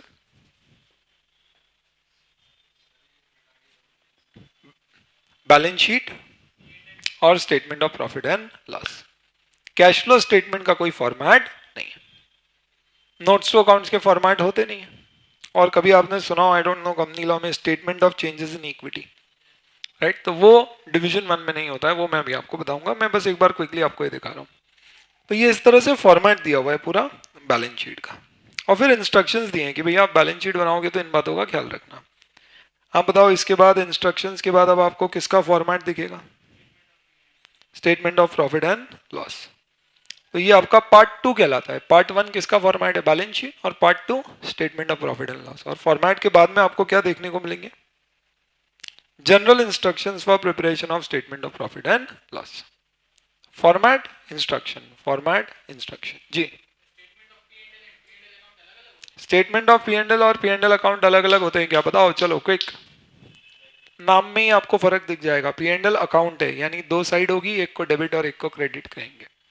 स्टेटमेंट अकाउंट नहीं है यानी इसमें डेबिट क्रेडिट नहीं आएगा, टू लिखा हुआ नहीं आएगा, बाय लिखा हुआ नहीं आएगा। ये वर्टिकल फॉर्मेट में बनेगा। This is like a statement यानी कि एक डिस्क्रिप्टिव डिटेल का स्टेटमेंट है, रिपोर्ट है। जबकि अकाउंट अपने आप में क्या बताएगा, it will show balances on two side, फिर उसका फाइनल बैलेंस निकलेगा, वो बैलेंस प्रॉफिट या लॉस कहलाएगा जो कैरी फॉरवर्ड या ब्रॉड फॉरवर्ड या ट्रांसफर होगा। तो अकाउंट और स्टेटमेंट दो अलग अलग चीजें हैं। कंपनीज में क्या नहीं बनता, अकाउंट, क्या बनता है स्टेटमेंट। और यही कारण है कि मैं ये सबसे पहले टॉपिक लेता हूं ताकि कुछ बेसिक फंडामेंटल चीजें अपनी क्लियर हो जाए। आपके मन में ऐसे भी डाउट हो ना कि sir statement of profit and loss क्यों बोलते हैं, प्रॉफिट ऑल लॉस क्यों नहीं बोलते, ये भी अपन डिस्कस कर सकते हैं, कोई दिक्कत नहीं है। क्योंकि कॉन्सेप्चुअल अंडरस्टैंडिंग क्लियर होना चाहिए। एक बार आपको सही तरीका आ जाएगा ना पढ़ने का, फिर आपको चीजें इंटरेस्टिंग लगेंगी क्योंकि आपको चीजें समझ में आएंगी और आपके मन में सवाल जो उठेंगे उसके जवाब भी आपको खुद मिलना शुरू। ठीक है, तो ये इसका फॉर्मेट है और ये फिर इसके इंस्ट्रक्शंस हैं। एंड देन आगे बढ़ूंगा मैं, तो आप देखिए ये क्या दिया हुआ है, हेडिंग पढ़िए, general instructions for preparation of consolidated financial statement. यानी फाइनेंशियल स्टेटमेंट कंसोलिडेटेड के लिए आपके पास क्या नहीं है, फॉर्मेट नहीं है, सीधे क्या दिया है, इंस्ट्रक्शंस दिए। और ये जो फॉर्मेट नीचे दिया है ये एडिशनल इंफॉर्मेशन है जो आपको कंसोलिडेटेड फाइनेंशियल स्टेटमेंट्स में देना होगी। तो अब मुझे बताओ ये जो अपन ने चीज यहां पढ़नी है इसका यूज कहां कहां आने वाला है। कोई भी क्वेश्चन जिसमें कंपनी की बैलेंस शीट या P&L बनाना है और कंसोलिडेटेड फाइनेंशियल स्टेटमेंट, यानी कि प्रैक्टिकली स्पीकिंग हमारे सिलेबस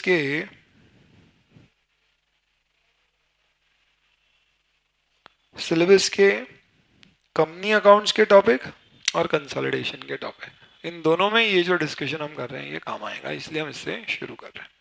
आया थोड़ा सा बैकग्राउंड समझ में? अभी जो मैंने आपको बताया क्यों बताया, समझ में आया क्या? थोड़ा सा एक बार देखें अपन की किस तरह से चीजें दिखती है, और ये भी बता दिया कि ये सब मॉड्यूल में दिया गया, अपन कुछ एक्स्ट्रा नहीं कवर कर रहे हैं। चलिए तब इसके बैकग्राउंड के साथ इसकी शुरुआत करते हैं। ठीक, सबसे पहले before I start with the theoretical portion of it और इस बारे में बातचीत करें, मुझे आप लोग सीधे सीधे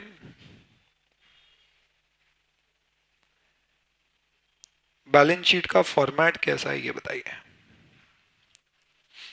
ग्रुप 1 में आपने पढ़ा है, please tell me what is the format of the balance sheet. कैसी दिखती है बैलेंस शीट आपकी, एकदम रफली बताना है ना, एकदम एग्जैक्ट नहीं। वर्टिकल फॉर्मेट होता है बेटा, है ना, तो अपन बोलते हैं balance sheet as on date, दो फिगर्स अपने कॉलम्स आ जाते हैं, करंट ईयर और प्रीवियस ईयर, है ना। आप तो मुझे बताओ हेड्स क्या आते हैं, पहली साइड क्या होती है अपनी, very good, equity and liabilities, ये हमारी पहली साइड हो गई।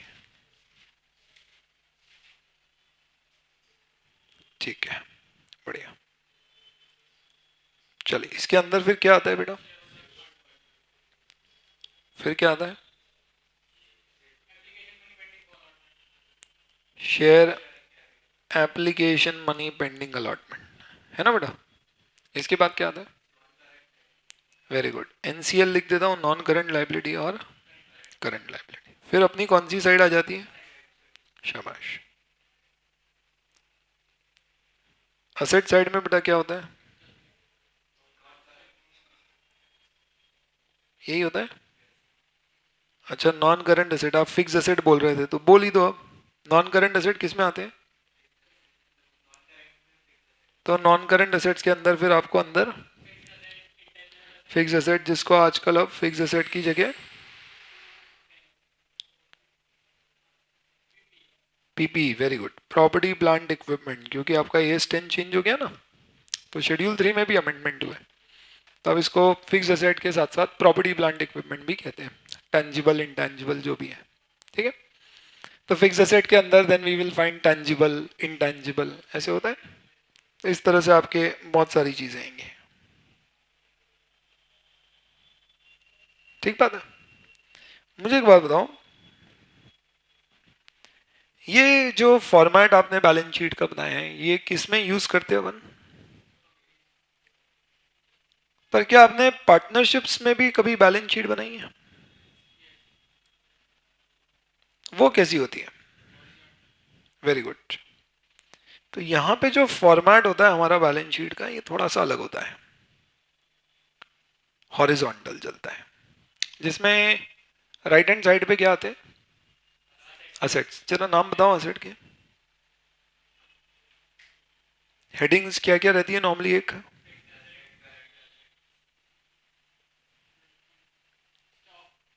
Current assets, loans and advances. ऐसा कभी देखा है क्या आपने या नहीं?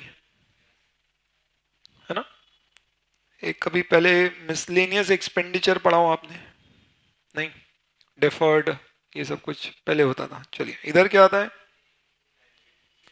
Share capital, reserves and surplus.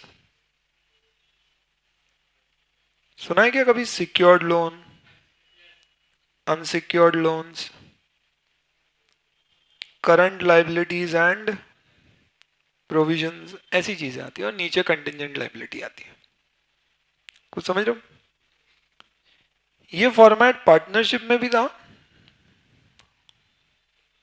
और कंपनीज भी फॉलो करती थी, पता है ये? कब? 2012 से पहले। 1 अप्रैल 2012 से पहले कंपनीज को भी ये फॉर्मेट परमिशन थी फॉलो करने की। आया समझ में? अब मेरा सवाल समझिएगा आप पहले। ओके, मुझे बताओ दोस्तों, मैंने एक मशीन खरीदी है अपना बिजनेस में, फैक्ट्री में लगाने को। कहां पर आएगी ये मशीन? फिक्स असेट्स में। बेटा बोलो, इस फॉर्मेट की बात करते हैं, है ना? मशीन कहाँ आएगी? Fix asset. Very nice.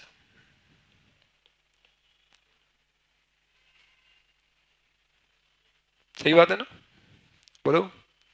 Debentures issue किए मैंने, डिबेंचर्स कहाँ आएंगे? Secured loans, correct. Inventory, stock है मेरे पास रखा हुआ, कहाँ आएगा? Current assets. Very good.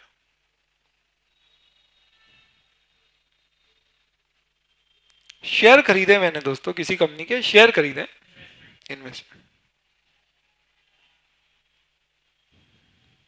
मैंने किसी कंपनी के शेयर खरीदे और उसको तो मैं 1-2 महीने में ही बेच दूंगा जैसे ही प्राइस बढ़ेगी।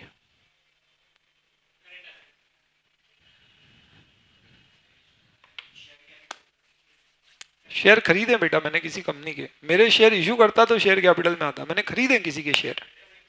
करंट असेट्स या इन्वेस्टमेंट?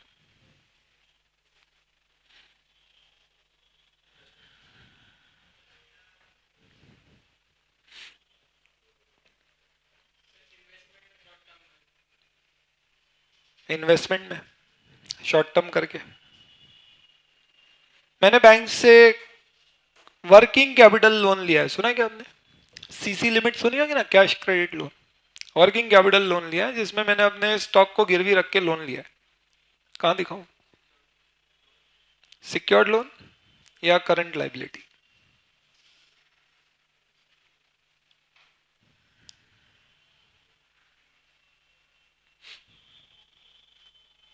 मैंने कोई माल उधारी पे खरीदा है, पैसे देना है, क्रेडिटर्स, कहाँ दिखाऊं? Current liability. मुझे उसे पैसे 3 साल बाद देना है, ऐसा कॉन्ट्रैक्ट में लिखा हुआ है। तो नाम ही नहीं है लॉन्ग टर्म लाइबिलिटी, तो कहाँ दिखाऊं?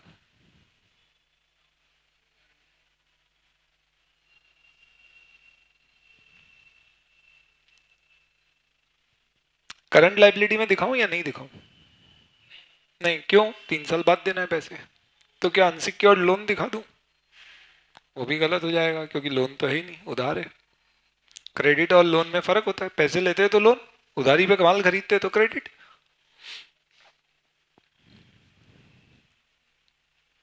3 महीने के लिए पैसा एफडी किया है, फिक्स डिपॉजिट, कहाँ दिखाऊं? करंट एसेट या इन्वेस्टमेंट? इन्वेस्टमेंट के अंदर शॉर्ट टर्म इन्वेस्टमेंट, यानी करंट एसेट में तो नहीं दिखाऊं। डेटर है मेरा, 2 साल बाद पैसे देगा। कोई स्टॉक में मेरा ऐसा माल रखा है जो 2 साल तक बिकना नहीं है। समस्या समझ में आ रही है? बोलो। प्रॉब्लम था दोस्तों कि ये जो फॉर्मेट है, ये फॉर्मेट में चीजों को नेचर के आधार पे क्लासिफाई किया जाता है। किसके आधार पे?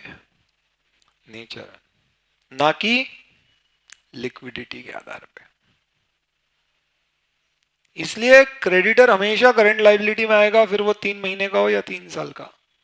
ट्रेड रिसीवेबल डेटर हमेशा करंट असेट में आएगा, फिर भले पैसा 6 महीने में मिलना हो या 2 साल में। इन्वेंट्री हमेशा करंट असेट्स में आएगी, भले ही आपको लगता है 2 साल बाद बिकेगी। लोन वर्किंग कैपिटल का हो या डिबेंचर हो, अगर सिक्योर्ड है तो सिक्योर्ड लोन में ही आएगा। यानी इस बैलेंस शीट में चीजों का वर्गीकरण, क्लासिफिकेशन किसके आधार पे होगा? उसके नेचर के आधार पे। तो करंट लायबिलिटी के अंदर कुछ ऐसी चीजें भी होंगी जो करंट नहीं है। और यहां से दोस्तों बहुत बड़ी प्रॉब्लम शुरू हो गई, जिसको नाम था सब prime crisis. United states of America में आपने कभी सुना हो लीमन ब्रदर्स वर्ल्ड की सबसे बड़ी इन्वेस्टमेंट बैंकिंग फर्म थी। इन्वेस्टमेंट बैंकिंग कंपनी का मतलब क्या हुआ? इसका काम बेसिकली क्या था? इट वाज अ बैंक, और इसने कई सारी कंपनियों में पैसे लगा रखे थे। और वर्ल्ड की सबसे बड़ी, मतलब मैं अब साइज क्या बोलूँ, आप समझ लो स्टेट बैंक ऑफ इंडिया की 10-20 गुना होगी, इतनी बड़ी उसकी साइज। और वो कंपनी इंसॉल्वेंट हो गई, दिवालिया। जब वो इंसॉल्वेंट हुई तो लोगों ने कहा टू बिग टू फेल। इसका मतलब इतनी बड़ी कंपनी कैसे बंद हो सकती है? हमें तो विश्वास नहीं हो रहा है। We are surprised, but it went insolvent, bankrupt. और वो अकेली नहीं, उसके पीछे पीछे कई सारी की बैंक्स बैंकरप्ट हुई। सिटी बैंक तो सुना होगा आपने, जानते हो आप? सिटी बैंक सुना है? Such a large company. American insurance group कभी सुना हो? टाटा एआईजी का एक टाइप था इंडिया में। अमेरिका की सबसे बड़ी इंश्योरेंस कंपनी, इन सब ने यूएस में एप्लीकेशन दे दी थी कि हमारा भी दिवालिया घोषित कर दो। यूएस गवर्नमेंट ने सिटी बैंक के कैपिटल का 98% कैपिटल सब्सक्राइब करके उसको कैश दी, तब जाके सिटी बैंक बची, अदरवाइज सिटी बैंक भी खत्म हो जाती। इस तरह का क्राइसिस था, और उसका सिर्फ एक कारण था, लिक्विडिटी। हुआ ये था दोस्तों कि यूएस में थोड़ा सा मार्केट डाउन था, रिसेशन था, मंदी चल रही थी। तो बैंकों ने बोला यार पैसे कैसे कमाएं, क्योंकि मंदी में लोग लोन नहीं लेते। तो लीमन ब्रदर्स एक बैंक थी, तो उसने एक नया दिमाग लगाया कि यार कई सारे लोग हैं यूएस में जिनका खुद का घर नहीं है, और शादी होने के बाद तो क्या होता है, वाइफ थोड़ा सा पोक करती है कि यार घर लो अपना, घर वाले भी बोलते हैं। तो उन्होंने बोला हम सस्ते दामों में आपको सब प्राइम, यानी एक प्राइम लेंडिंग रेट सुना होगा आपने, बैंक में बेसिक लेंडिंग रेट रहता है, उससे भी कम होता है, उसको बोलते हैं सब प्राइम, यानी बेसिक रेट से भी सस्ता। तो हाउसिंग लोन सबसे सस्ते होते हैं, इतना पता होगा आपको, जनरल नॉलेज। तो उन्होंने बोला कि हम आपको घर खरीदने के लिए बहुत ही कम रेट ऑफ इंटरेस्ट पे लोन देंगे। तो धीरे धीरे लोगों ने बोला यार सस्ते में मिल रहा है तो चलो ले लो।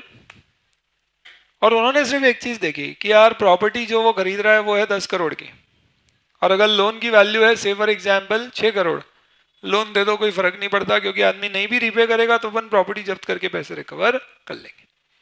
जबकि बैंक का बेसिक नियम होता है आपको कभी भी प्रॉपर्टी की वैल्यू के आधार पर लोन नहीं देना चाहिए, आदमी की रीपेमेंट क्षमता के आधार पर लोन देना चाहिए। उन्होंने खुलेआम लोन देने शुरू कर दिया। जब पड़ोसी ने लिया तो मुझे भी लेना है, तो हवा बन गई। अब एक बैंक कर रही है, खूब पैसे बना रही है, तो दूसरों ने भी शुरू कर दिया। तो इंश्योरेंस कंपनी ने इंश्योरेंस देना शुरू कर दिया कि इसमें बैड डेट होगी तो हम रीपे करेंगे। हर कोई इसमें जम कर गया, और ऐसा होता है दोस्तों।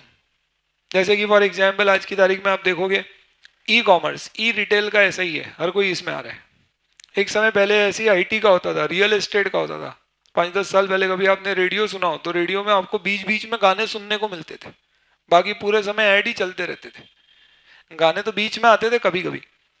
तो उस समय रियल एस्टेट का बड़ा बूम था, तो ये यूएस में भी आया था। तो कई लोगों ने लोन ले लिया, पर रीपेमेंट क्षमता थी नहीं, तो लोगों ने क्या किया, रीपे करना बंद कर दिया। तो ये सारी बैंक्स के पास क्या हुआ, कैश फ्लो आने कम हो गए। अच्छा, अब कोई लोन रीपे नहीं करता है तो ऐसा नहीं कल जाके आप प्रॉपर्टी जब्त करके परसों बेच दोगे, पहले तो आप फॉलोअप करोगे। तो बहुत सारे फॉलोअप हुए, तो क्या हुआ, प्रॉपर्टी की सेल होना कम हो गई। सेल कम हुई तो जो एकदम से सेल बढ़ने के कारण रियल एस्टेट की प्राइस बढ़ी थी वो गिरने लग गई। बैंकों के पास कैश का क्रंच आने लग गया। क्यों? क्योंकि लोन के रिपेमेंट बंद तो कैश फ्लो बंद हो गए। अब बैंक के पास जब कैश की कमी होती है ना तो बैंक के बड़े बड़े इन्वेस्टमेंट होते हैं, बैंक उसे बेच के अपनी कैश मैनेज करती है। तो लीमन ब्रदर्स जैसी सारी बैंकों ने अपने इन्वेस्टमेंट शेयर मार्केट में जो शेयर्स रखे थे, बॉन्ड्स थे, बेचना शुरू किया, तो मार्केट भी गिरने लग गया। तो लोगों को डर लगा बड़ा कि यार मार्केट भी गिर रहा है, मंदी भी पकड़ रही है, तो लोगों ने क्या किया, लोगों ने भी शेयर बेचे, तो मार्केट एकदम से धड़ाम गिर गया। और जब ऐसा डर फैलता है ना तो आदमी बैंक में जो अपने पैसे रखे रहते हैं सब निकालने चले जाता है। और आदमी नॉर्मली ऐसे केस में गोल्ड खरीद के घर पे रख लेता है कि अपना पैसा अपने पास रहे। जब वो बैंक से पैसे निकालने गया तो लीमन ब्रदर्स जैसी सारी बैंक पे इतना प्रेशर आया कि उनके सेविंग अकाउंट में जो पैसे रखे थे सब लोगों ने निकालना शुरू कर दी। उसके पास पैसे ही नहीं थे देने के लिए, तो वो बोलने लग गया यार कल ले जाइए, कल ले जाइए। अब आप समझो पैसा, आपने सुना होगा थोड़ी सी एक आध अखबार में ऐसी खबर छप जाए आईसीआईसीआई बैंक शायद दिवालिया हो सकती है, और फिर आप देखो आईसीआईसीआई की हर ब्रांच के बाहर आपको 1-1 किलोमीटर की लाइन दिखेगी लोगों की। तो उसने बोला हम मैनेज नहीं कर पा रहे क्योंकि लोग यहाँ हमें छोड़ नहीं रहे हैं। उसने यूएस गवर्नमेंट को बोला कि हमें सिर्फ टेम्परेरी समय के लिए आप कैश दे दो ताकि हम इन लोगों को रीपे करें, क्योंकि हमारी असेट्स तो बहुत बड़ी है, हमारे पास असेट्स की कमी नहीं है, असेट्स लाइबिलिटी से बहुत ज्यादा है। प्रॉब्लम हमारे पास है कि वो असेट लिक्विड नहीं। ये प्रॉपर्टी जो हमने जब्त की है इसको बेचेंगे, इसमें 6 महीने साल भर लग जाएंगे, इजीली लग जाएंगे। मुझे आज पैसा चाहिए, आप सपोर्ट करो। यूएस गवर्नमेंट ने बोला हमारी भी हालत खराब है। इतनी बड़ी गवर्नमेंट ऐसा बोलती है, सबको अपने में कमी लगती है कि यार कमी है अपने पास, उन्होंने मना कर दिया। तो उस पर्टिकुलर समय Bears and Stearns, Lehman Brother, ऐसी सारी बैंक दिवालियां हो गई। पीछे सिटी बैंक, एआईजी, सबने फिर एप्लीकेशन लगाई, तो सरकार ने बोला अब अगर हमने नहीं दिया तो हमारी इकोनॉमी ऐसी डप हो जाएगी कि उसको 10 साल तक बाहर नहीं निकाल पाएंगे। तो ये जो पूरा सीन हुआ ना दोस्तों, इस सीन से क्या चीज समझ में आई मालूम है? वेरी गुड, एक्सीलेंट, बहुत बढ़िया। Importance of liquidity. अब हमें फाइनेंशियल स्टेटमेंट देख के ये पहले नहीं समझना है कि आपकी कितनी फिक्स एसेट है, कितने इन्वेस्टमेंट है। मालूम है ये फॉर्मेट के क्या फायदे हैं? इस फॉर्मेट को देख के 2 मिनट में मैं बता सकता हूं कि इस पर्टिकुलर कंपनी ने कितना पैसा कमाने वाली एसेट में लगाया है, कितना पैसा बिजनेस के बाहर से पैसा कमाने के लिए लगाया है, कितना पैसा उसका बिजनेस में फंसा हुआ है। फिक्स एसेट यानी ये वो वाली एसेट है जो मुझे बिजनेस में पैसे कमा के देगी। इन्वेस्टमेंट ये वो वाले पैसे हैं जो मैंने बिजनेस नहीं कहीं बाहर लगाए पर मैं उससे रिटर्न कमा रहा हूं। करंट एसेट्स में जितना पैसा बढ़ा है ये मेरा फंसा हुआ पैसा है, ये मुझे बिजनेस चलाना है इसलिए जरूरी है डेटर स्टॉक कैश रखना, पर मैं इससे पैसे कमा नहीं रहा हूं। मैं तो क्या चाहता कि मेरा माल बने और बिक जाए, काहे को स्टॉक रखना पड़े, पर रखना पड़ता है। ये मेरा क्या है? ये मेरा ब्लॉक्ड फंड है, वर्किंग कैपिटल। ये काम आता था पहले, बट समय के साथ साथ चीजें बदल गई और हमें जरूरत पड़ी कि हमें किसके बेसिस पे क्लासिफिकेशन चाहिए बेटा? लिक्विडिटी। तो फॉर्मेट भी बदल दिया गया और 2012 में नया फॉर्मेट डाला गया जिसमें बोला गया कि अब हम प्रेजेंटेशन में किसको प्राथमिकता देंगे? लिक्विडिटी। और उसके बाद किसको प्राथमिकता देंगे? नेचर। तब आप देखो आपको सारी चीजों के अंदर फिर क्या आइटम्स मिलेंगी। जैसे कि अगर आप नॉन करंट एसेट्स में जाएंगे तो नॉन करंट एसेट्स के अंदर आपको क्या मिलेगा बताओ? बोलो ना बेटा, क्या क्या मिलेगा आपको? बहुत सारी आइटम्स मिलेंगी, जैसे कि फिक्स एसेट्स, बोलो, डेफर्ड टैक्स एसेट, आपको ट्रेड रिसीवेबल भी मिलेगा, कभी आपने फॉर्मेट याद हो। डेटर दोनों जगह आएंगे, नॉन करंट में भी और करंट में भी। अगर आपको लगता है डेटर से साल भर में पैसे मिल जाएंगे ऑपरेटिंग साइकिल या 12 मंथ्स में, तो करंट में, नहीं तो नॉन करंट। तब आप बताइए, अब इस क्वेश्चन में अगर मैं आपसे पूछता हूं कि मैंने बैंक से लोन लिया है, कहां डालूं? आप क्या बोलोगे? 12 महीने के बाद पे करना है तो नॉन करंट, नहीं तो करंट। डेटर कहां डालूं? 12 महीने के बाद का है, नॉन करंट, नहीं तो करंट। अरे बेटा बोलो, आया क्या समझ में? तो अब पूरा क्लासिफिकेशन किसके बेसिस पे हो रहा है? लिक्विडिटी। कुछ कुछ आ रहा है आपको नए फॉर्मेट का मतलब समझ में? बोलो, हेलो। तब आपको ये मतलब समझ में आया तो पहले मैं आपसे कुछ सवाल पूछता हूँ। अभी मैं शेड्यूल पे तो आया ही नहीं हूँ, वो तो मैंने आपको बताया ही नहीं है, वो सब मैं बताऊंगा आपको। बट पहले अपन बेस समझते हैं दोस्तों। किसी भी चीज के पीछे का कारण पहले समझ लिया तो कहीं मुश्किल में फंस गए तो लॉजिक से आप बाहर निकल पाओगे। लेकिन आप चीज़ें पढ़ने लग गए तो आपको उस समय लगेगा सब समझ में आ गया, बट बाद में कहीं थोड़ा सा क्वेश्चन में ट्विस्ट आया तो आपको लगेगा यार ये किया हुआ नहीं है, नहीं बन रहा है। लॉजिक डेवलप कर लीजिए, कॉन्सेप्ट डेवलप कर लीजिए, हर चीज़ के आने के पीछे कारण है, वो कारण समझ लेंगे अपन तो अपने लिए चीज़ समझना ईजी हो जाएगी और मेमोरी में लॉन्ग टर्म तक रहेगा। चलो मैं अब आपसे कुछ क्वेश्चन पूछता हूँ, आपको जवाब देना है। ओके, हेलो, चलिए बताएं दोस्तों, मैंने रिडीमेबल प्रेफरेंशियल इशू किए। क्या इशू किए बेटा? जो आज से 5 साल बाद रिडीम होना है। कहाँ दिखाऊं इसे?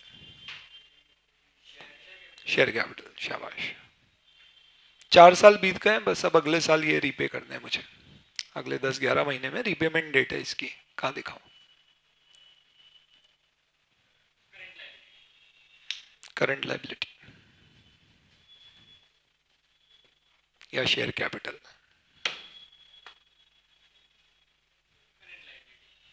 क्यों? हमें पे करना है, हमें पैसे लगेंगे तो करंट लाइबिलिटी में दिखाना चाहिए। बिल्कुल सही सोचा आपने, वेरी गुड। क्यों? क्योंकि भैया लिक्विडिटी, हमें इसके लिए पैसे चाहिए, अगर पैसे नहीं हुए मेरे पास तो क्या होगा? प्रेशर बनेगा कंपनी पे, प्रेशर बनेगा तो हो सकता है कि हमारी कंपनी सॉल्वेंट होने के बावजूद भी बैंकरप्ट हो जाए, क्योंकि एसेट्स तो हैं पर हमारी लाइबिलिटीज जो है वो क्या है? हमारे एसेट्स नॉन करंट ज्यादा है और लाइबिलिटी करंट ज्यादा है। ओए, तो आप बताइए लॉजिकली ये कहाँ आना चाहिए? करंट में। आ रहा है क्या समझ में? हेलो, लेकिन ये करंट में नहीं आएगा। कहाँ आएगा? शेयर कैपिटल में। क्यों? क्योंकि करंट नॉन करंट की क्लासिफिकेशन सिर्फ असेट और लाइबिलिटी के लिए है, इक्विटी के लिए नहीं है। तो जो चीज कैपिटल में है वो सिर्फ कैपिटल में ही रहेगी, वो किस में नहीं आएगी? असेट या लाइबिलिटी में कभी नहीं आएगी। हाँ, अगर प्रेफरेंस शेयर कैपिटल की ड्यू डेट निकल गई, वो ड्यू फॉर रिडम्पशन हो गए और अब रीपेमेंट पेंडिंग है, तो आप लाइबिलिटी में ले आओ। बट अभी 6 महीने बाद रिडीम होने हैं, 10 महीने बाद रिडीम होने हैं, वो है तो कैपिटल ही, कैपिटल में आएगा, यानी उसमें क्लासिफिकेशन नहीं होगा। बोलो बेटा, हेलो। दूसरा सवाल, discount on issue of debenture जैसी कोई चीज कभी सुनी है क्या जीवन में? क्या होता है? डिबेंचर डिस्काउंट पे इशू किया, 100 रुपए का डिबेंचर मैंने 10% डिस्काउंट पे इशू किया, बताओ संभव है क्या? तो जर्नल एंट्री क्या होगी, कोई बता सकता है मुझे?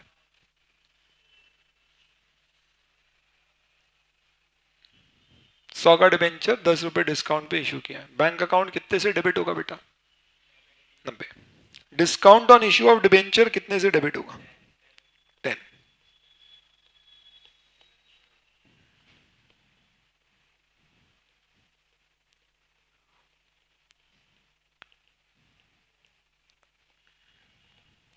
और क्रेडिट क्या होगा? To X% debenture account.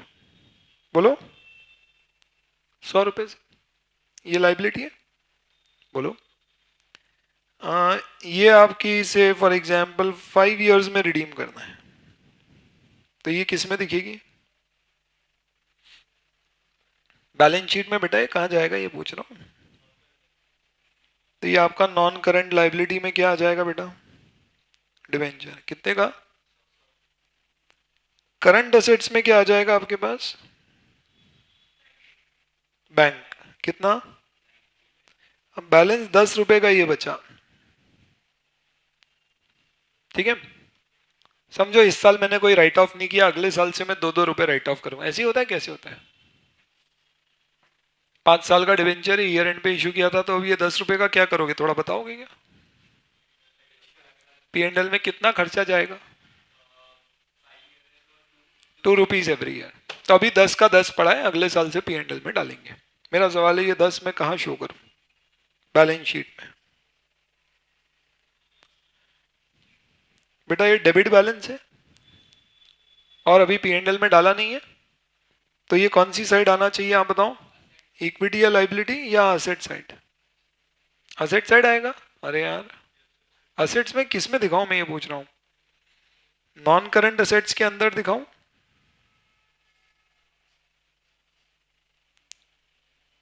या करंट एसेट्स के अंदर दिखाओ, अब वो फिर उसमें अदर्स में या किसी भी हेड में डाल दूंगा, वो बात की बात है।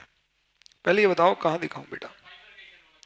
शाबाश, यहाँ कितना, 2, सॉरी यहाँ पे 8, यहाँ 2। ये 2 यहाँ क्यों आया? क्योंकि ये नेक्स्ट ईयर क्या होगा, बोलो बेटा। और ये 8 यहाँ नॉन करंट में क्यों आया? क्योंकि ये after next year right of होगा, है ना, 12 महीने के बाद राइट ऑफ होगा। अरे बोलो। पर अब तुम मुझे लॉजिकली एक बात बताओगे, पूछो, कभी कोई दिक्कत आई, तुम्हें लगता है ये 2 रुपए तुम्हारी मदद करेंगे करंट लाइबिलिटी पे करने में?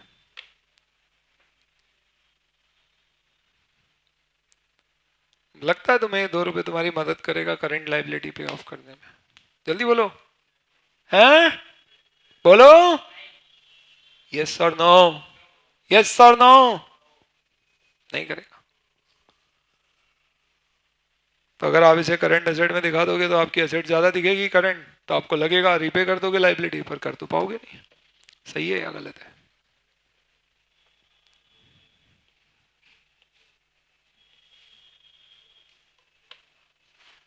क्यों? अब समझ में आ रहा है?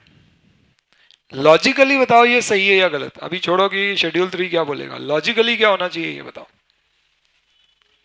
क्या ये करंट में आना चाहिए? द आंसर इज नो, क्योंकि लॉजिकली ये आपकी लिक्विडिटी में कोई मदद नहीं करेगा। आप समझिए दोस्तों, अगर आज मेरी करंट लाइबिलिटी है 2 की और मेरी करंट एसेट में बस एक यही एसेट है 2 की, आप बताओ मेरे पास तो लिक्विडिटी है ही नहीं, क्योंकि ये इससे कैश थोड़ी ना निकलेगी, ये तो सिर्फ एक बुक एडजस्टमेंट है। अरे दोस्त मेरी बात सुनो, तुम्हारी लाइबिलिटी 100 की है पर तुम्हारी एसेट 90 की है, ये 10 रुपए तुमको ज्यादा देना है। कब? 5 साल बाद, जिसकी तुमने लाइबिलिटी बढ़ा के बुक कर ली है। ओए,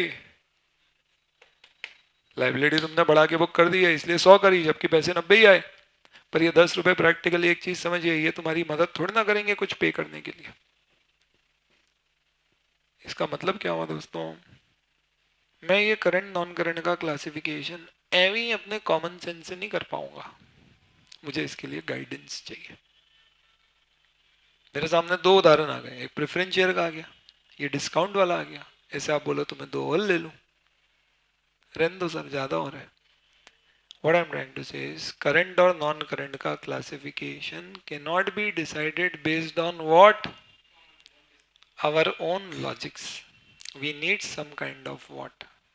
Guidance. Where is that guidance given? Schedule 3. Schedule 3 exactly बताएगा आपको कि क्या चीजें करंट में आएंगी, बाकी सब नॉन करंट में, फिर वो असेट हो या लायबिलिटी। और एग्जाम में इसके ऊपर क्वेश्चन बनते हैं दोस्तों कि इसको आप बैलेंस शीट में कहाँ प्रेजेंट करोगे। ऐसे भी क्वेश्चन आ चुके हैं ओल्ड कोर्स में, पता है आपको, जिसमें उन्होंने एक बैलेंस शीट पूरी बना के दे दी और नीचे लिख दिया बताओ शेड्यूल 3 के अनुसार इस बैलेंस शीट में क्या क्या गलतियां हैं। बचपन में आपने वो सवाल किए होंगे ना, चित्र देखो और अंतर निकालो, होता है ना, 2 चित्र दे देते हैं और बोलते हैं अंतर ढूंढो। यहाँ पे क्या बोलेंगे, हम एक चित्र दे रहे हैं और दूसरा तो तुमको पता होना चाहिए, क्यों? क्योंकि वो तो तुम्हारे कोर्स में, तो वो तुम्हारे मन में जो चित्र होना चाहिए है या नहीं पता नहीं, और यहाँ जो गलत है इन दोनों में डिफरेंस निकालो। तो ये समझने के लिए पहले हमें क्या समझना पड़ेगा, meaning of current and non current. ये जो मैंने आपको स्टोरी सुनाई है ना, ये मुझे वो मीनिंग आपको एक्सप्लेन करने में मदद करेगा। और एक समय फिर ऐसा आएगा कि आप कहीं भी अटकोगे तो ये सब प्राइम के लॉजिक से आप अपना आंसर निकाल पाओगे। That is why we have just given a background to it based on which now we will start with our discussion on it. थोड़ा थोड़ा आ रहा है समझ में? तो आप बताओ दोस्तों, शेड्यूल 3 में बैलेंस शीट जब अपन पढ़ेंगे तो हमारे लिए बैलेंस शीट में बड़ा डिस्कशन क्या होगा, क्या समझना हमारे लिए एक बड़ा डिस्कशन होगा बेटा? नहीं बोलोगे?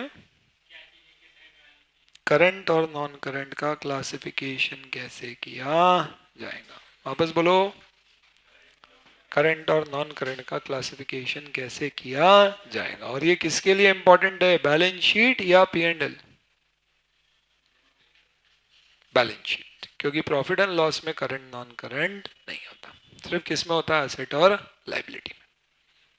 और ये किस चैप्टर में आपके काम आएगा, जिस जिस चैप्टर में आपको बैलेंस शीट बनाना है, यानी अमलगमेशन वाले कंपनी अकाउंट्स के जो चैप्टर होते हैं, कंसोलिडेशन जिसमें आप पूरे फाइनेंशियल स्टेटमेंट मिक्स करके बनाते हो। इतना ही नहीं, एग्जाम में कई बार ऐसा सवाल पूछते हैं, accounting standard, property plant equipment, question पूछ लिया और आखिरी में ये भी लिख देते हैं, बताओ how will you present it in the balance sheet. जब भी लिखा हो how will you present it in the balance sheet, वो आपसे इनडायरेक्टली पूछ रहा है कि इसे बैलेंस शीट में करंट या नॉन करंट कहाँ दिखाओगे। आया क्या समझ में? इसको पढ़ने के दो ही तरीके हैं, या तो आप शेड्यूल 3 शुरू में पढ़ लो या मत पढ़ो, क्योंकि ये जो यहाँ पढ़ोगे ये आगे सब जगह काम आएगा। अगर आप यहाँ नहीं पढ़ोगे और आप सोचो कि मैं हर चैप्टर में पढ़ते जाऊंगा, आप कभी भी एग्जाम में उसको नहीं ले जा पाओगे। आया समझ में? इसलिए बहुत इंपॉर्टेंट है कि हम शुरुआत इस पर्टिकुलर चैप्टर से करें। ये मैं बार बार इसलिए बोल रहा हूँ दोस्तों, क्योंकि मेजॉरिटी स्टूडेंट ये चैप्टर पढ़ता ही नहीं है। आइडियली तो ये चैप्टर आपको कहाँ पढ़ना चाहिए, ग्रुप 1 में, क्योंकि वहां भी तो काम आएगा ये। अरे बोलो, वहां भी शायद पढ़ा भी हो आपने, I don't know, but then irrespective of अपन ग्रुप 1 में ले या नहीं ले, ग्रुप 2 में मैं शुरू में लेता हूँ, ताकि अपन सब लोग एक जैसी थॉट प्रोसेस पे आ सके। चलिए, तो अपन क्विकली इसका क्या करते हैं, सबसे पहले एक इसका समरी बना लेते हैं कि इसमें क्या क्या चीज़ें हमको देखने को मिलेगी। ठीक है दोस्तों, सबसे पहले शुरुआत में शेड्यूल 3 में हम थोड़ा सा एक जनरल डिस्कशन करेंगे बेटा, किसका, एप्लीकेबिलिटी। बोले तो किसके लिए एप्लीकेबल है ना, एंड कुछ basic rules. I don't no, कभी सुना आपने, राउंडिंग ऑफ के नियम होते हैं, प्रीवियस ईयर फिगर्स दिखाने होते हैं, ऐसी कुछ बातें अपन कर लेंगे। ठीक है बेटा, फिर इसके बाद अपन किस पे आ जाएंगे, सीधे बैलेंस शीट। बोलो ना, बैलेंस शीट में आप बताओ सबसे पहला टॉपिक क्या पढ़ना चाहोगे आप?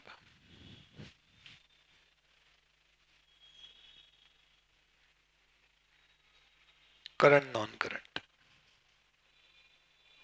और वो जैसे ही समझ में आएगा, क्या समझ में आ जाएगा आपको, और जैसे ही आप बैलेंस शीट का फॉर्मेट पढ़ोगे तो उसके साथ आप साथ साथ में क्या पढ़ लेना, notes to the balance sheet. Notes to balance sheet में हम क्या पढ़ेंगे, मेनली डिस्क्लोजर्स क्या क्या देने हैं, ताकि एग्जामिनर ऐसा कमेंट ना दे पाए कि many of the students were not aware about the disclosure requirement, और वो बोल पाए now many of the students even know the disclosure requirements।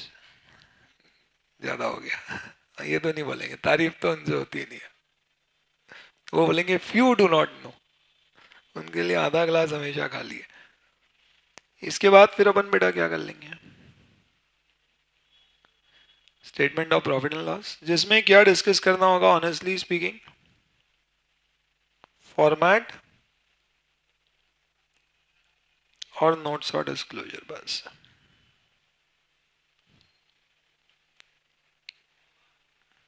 और क्या चीज है जो अभी अपन कवर नहीं करेंगे, कंसोलिडेटेड फाइनेंशियल स्टेटमेंट्स, ये अभी नहीं पढ़ेंगे, कंसोलिडेशन चैप्टर में मैं आपको बताऊंगा। टीबीडी लेटर मतलब टू बी डिस्कस्ड लेटर, वही आता, कुछ नहीं है खास। इस पूरे डिस्कशन में सबसे इंपॉर्टेंट डिस्कशन क्या होगा, करंट वर्सेस नॉन करंट। उसके बाद में बैलेंस शीट का फॉर्मेट और उसके नोट्स। P&L का फॉर्मेट और उसके नोट्स इतने इंपॉर्टेंट नहीं होते एग्जाम में, क्योंकि आपने अभी तक जितना भी पढ़ा है आपने देखा होगा दोस्तों, ज्यादातर बैलेंस शीट बेस्ड क्वेश्चंस ही, पार्टनरशिप वगैरह ही जो भी देख लें। एप्लीकेबिलिटी रूल्स वगैरह सिर्फ अपन अपने नॉलेज के लिए पढ़ रहे हैं, एक बेस बनाने के लिए। जब भी मैं स्टार रेटिंग दूंगा तो 3 में से दूंगा, highest being 3, lowest being 1। Let us start with applicability and rules.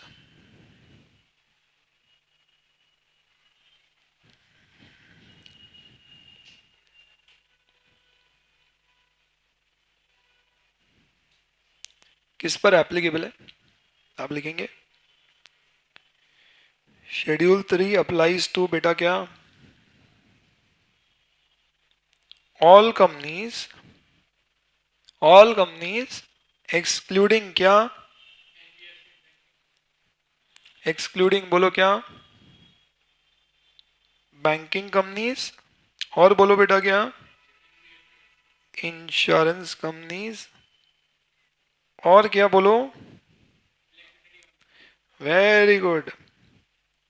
Electricity companies को लिख के काट देना. यानी इस पे शेड्यूल 3 लगेगा या नहीं लगेगा. लगेगा. पहले नहीं लगता था, अब लगेगा. और बोलो बेटा.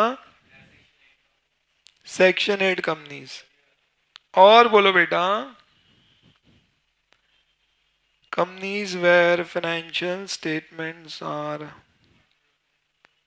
Elsewhere prescribed. एल्सवेयर प्रिस्क्राइब्ड मतलब समझ गए, कोई दूसरे लॉ में प्रिस्क्राइब्ड है. इसका मतलब बताओ. सेक्शन 8 कंपनी पे लगेगा या नहीं लगेगा.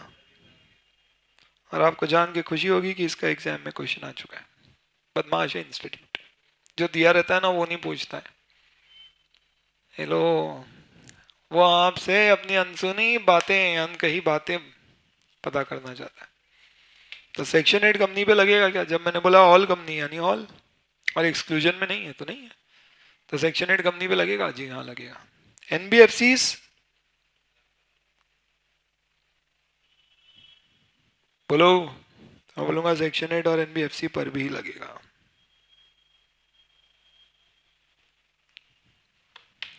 क्यों. क्योंकि वो एक्सक्लूजन में नहीं है. तो सर आरबीआई ने नहीं दिया है कि एनबीएफसी का फॉर्मेट. हाँ नहीं दिया. दिया होता तो क्या करते. आरबीआई का फॉर्मेट फॉलो करते. क्योंकि लिखा है जहां भी कहीं और दिए फॉर्मेट, आप वो फॉर्मेट फॉलो करें. ये तो बताने की जरूरत ही नहीं कि ये सिर्फ कंपनीज पे ही लगता है, क्योंकि कंपनीज एक्ट का पार्ट है. तो पार्टनरशिप फॉर्म्स वगैरह पे तो लगना ही नहीं है. बेटा बोलो. ओके. सेक्शन 8 कंपनी में बस इतना है कि यहां पे आप एसपीएल की जगह क्या यूज करना. क्या मतलब इसका. हाँ हाँ हाँ. स्टेटमेंट ऑफ लॉस की जगह शब्द क्या लिखोगे आप. शाबाश.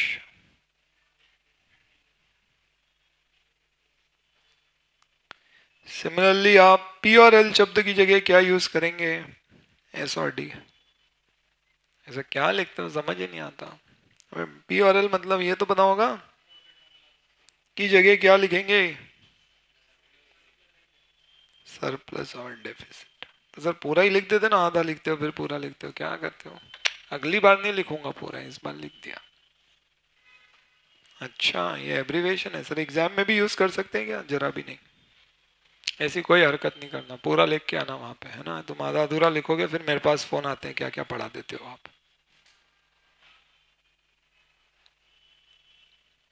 यानी आपको टर्मिनोलॉजी चेंज करना होगी. ये किसके लिए बोला है मैंने. सिर्फ सेक्शन 8 कंपनीज के लिए. ठीक है. Accounting standard as will prevail over.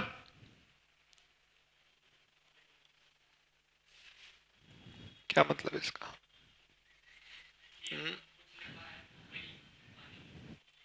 यानी आप देखो, अगर मुझे पदक तालिका में खड़ा करना है तो शेड्यूल 3 को कहां खड़ा करूं. गोल्ड दूं उसे या सिल्वर या ब्रॉन्ज. बोलो बेटा. तो देखिए सबसे ऊपर आएगा अदर लॉस। नंबर 2 पे आएगा एएस, 3 पे आएगा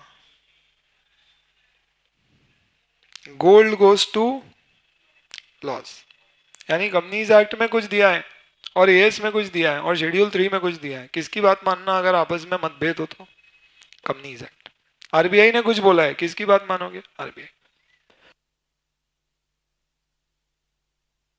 नंबर 2 पे एएस है। ब्रॉन्ज किसको देना है? यानी शेड्यूल 3 अपने आप में सबसे छोटा है, वो बोलता है बाकियों की बात मान लो, हमारी आखिरी में मानना।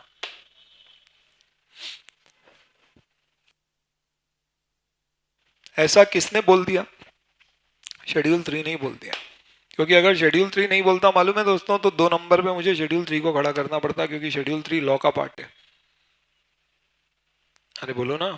तो एएस और लॉ अगर कॉन्ट्राडिक्ट करते हैं ना, तो फिर लॉ की बात मानना होती, क्योंकि एएस आईसीआई देता है। भले ही आईसीआई भी पार्लियामेंट के द्वारा पारित है, पर उसके पास ये अधिकार नहीं है कि वो भारत में कानून बना दे। तो कानून हमेशा सबसे ऊपर है। पर अगर कानून ही कहते हैं कि भाई मेरे इस भाग से पहले आप एएस फॉलो करना, फिर इस भाग को फॉलो करना, तो फिर आप कानून की बात मानोगे और उसमें पहले एएस फॉलो करोगे। आ गया सबको समझ में? बोलो। नेक्स्ट,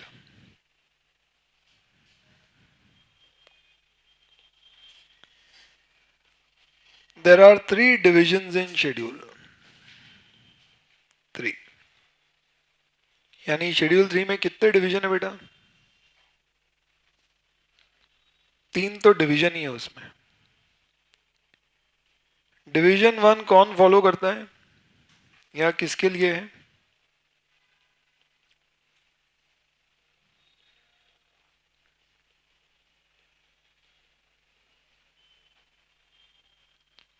तो division 1 is followed by companies following as. Division 2 is followed by companies following क्या? इंडेस। और division 3 is followed by NBFCs.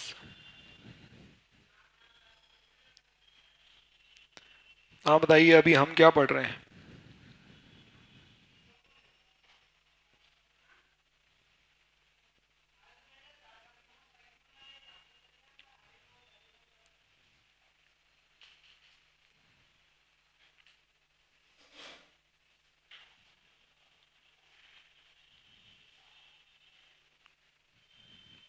Division 1 inter में कवर्ड है दोस्तों, डिवीजन 2 और 3 फाइनल में कवर्ड है। आप बोलोगे सर एनबीएफसी की अकाउंटिंग तो इंटर में है, बिल्कुल सही है। और ये शेड्यूल अपन फाइनल में पढ़ेंगे, बिल्कुल सही है। तो ये तो अजीब है, बिल्कुल सही है।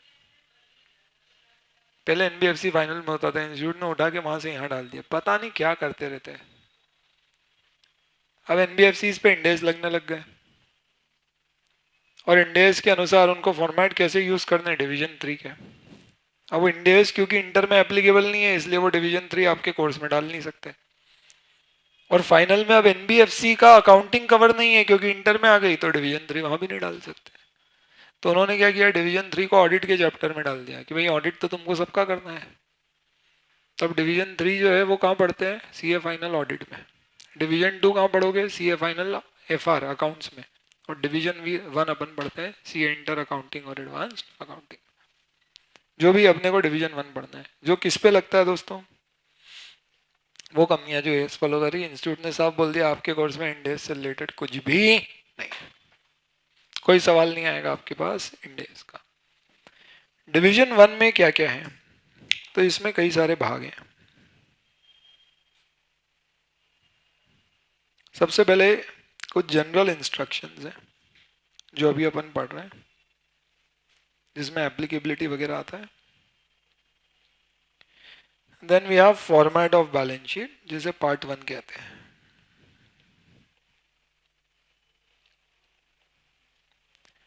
Then we have GI for balance sheet.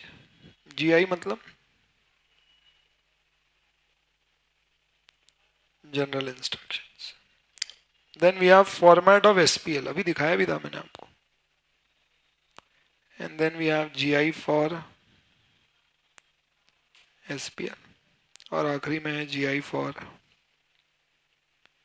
Consolidated financial statements. जो मैंने बोला है अभी नहीं पढ़ेंगे, बाद में पढ़ेंगे। ये सिर्फ आपको एक थोड़ा सा आइडिया रहे, और एग्जाम में जब कोट करना हो तो कृपा करके ध्यान रखना, जब भी आपको शेड्यूल 3 का रेफरेंस देना पड़ेगा कोई आंसर में, तो आप क्या लिखोगे? एज पर शेड्यूल 3। अगर आपको और स्पेसिफिक रेफरेंस देना है तो आप लिखोगे एज पर, अगर बैलेंस शीट से रिलेटेड कोई क्वेश्चन है तो as per part 1 to schedule 3। General instruction on balance sheet से रिलेटेड है तो as per general instructions given by schedule 3 on balance sheet. होता है ना, अपन आंसर जब बनाएंगे, मैं भी बताऊंगा आपको, जब इस तरह के क्वेश्चन आते हैं जिसमें आपको रीजनिंग देना होती है, उसके आंसर में आपको रेफर करना पड़ता है, तो अपना आंसर कैसे सजेस्टेड आंसर जैसा दिखेगा जब अपने को मालूम होगा कि वो चीज़ कहाँ की। तो अभी जो भी अपन पढ़ रहे हैं ना, ये सब चीज़ें कहाँ दी हुई है बेटा? जो बेसिक रूल्स लिखे हैं, ये एक्चुअल में बेसिक रूल्स का मतलब क्या है? जीआई, जनरल इंस्ट्रक्शंस, जो सबसे पहले दिए गए।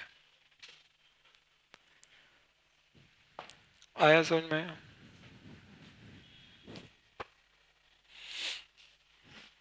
एप्लीकेबिलिटी बस आप चाहें तो लिख लें, ये सेक्शन 129 जिसका नाम है फाइनेंशियल स्टेटमेंट्स में दी गई।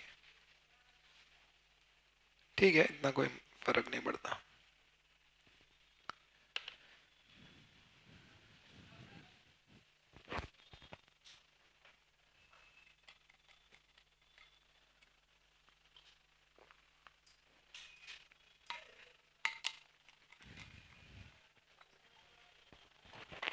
चलिए बेटा, क्लियर है ये सबको? बढ़े आगे बढ़े। इसके अलावा क्विकली आप नोट कर लीजिए, राउंडिंग ऑफ के कुछ नियम है। क्या मतलब इसका?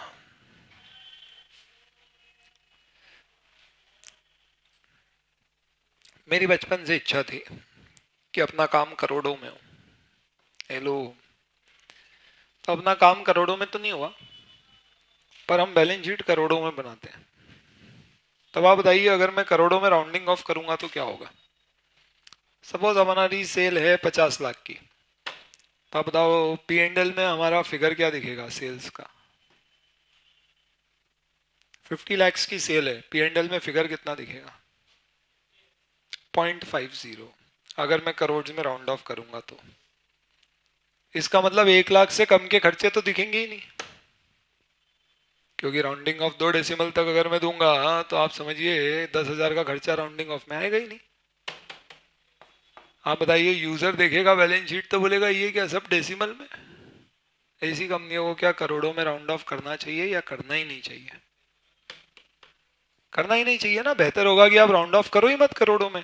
तो आपकी राउंडिंग ऑफ या तो करो ही मत, और करना है तो लाखों में करो, हजारों में करो। बोलो, राउंडिंग ऑफ समझते हो ना? तो इसके लिए नियम क्या बनाया गया है? अगर आपका टर्नओवर मोर देन 100 करोड़ है तो आप rounding off can be in what? More than है तो it can be in crores also. ओए, नहीं तो क्या होगा? It can be in hundreds, thousands, lakhs और मिलियंस ओनली।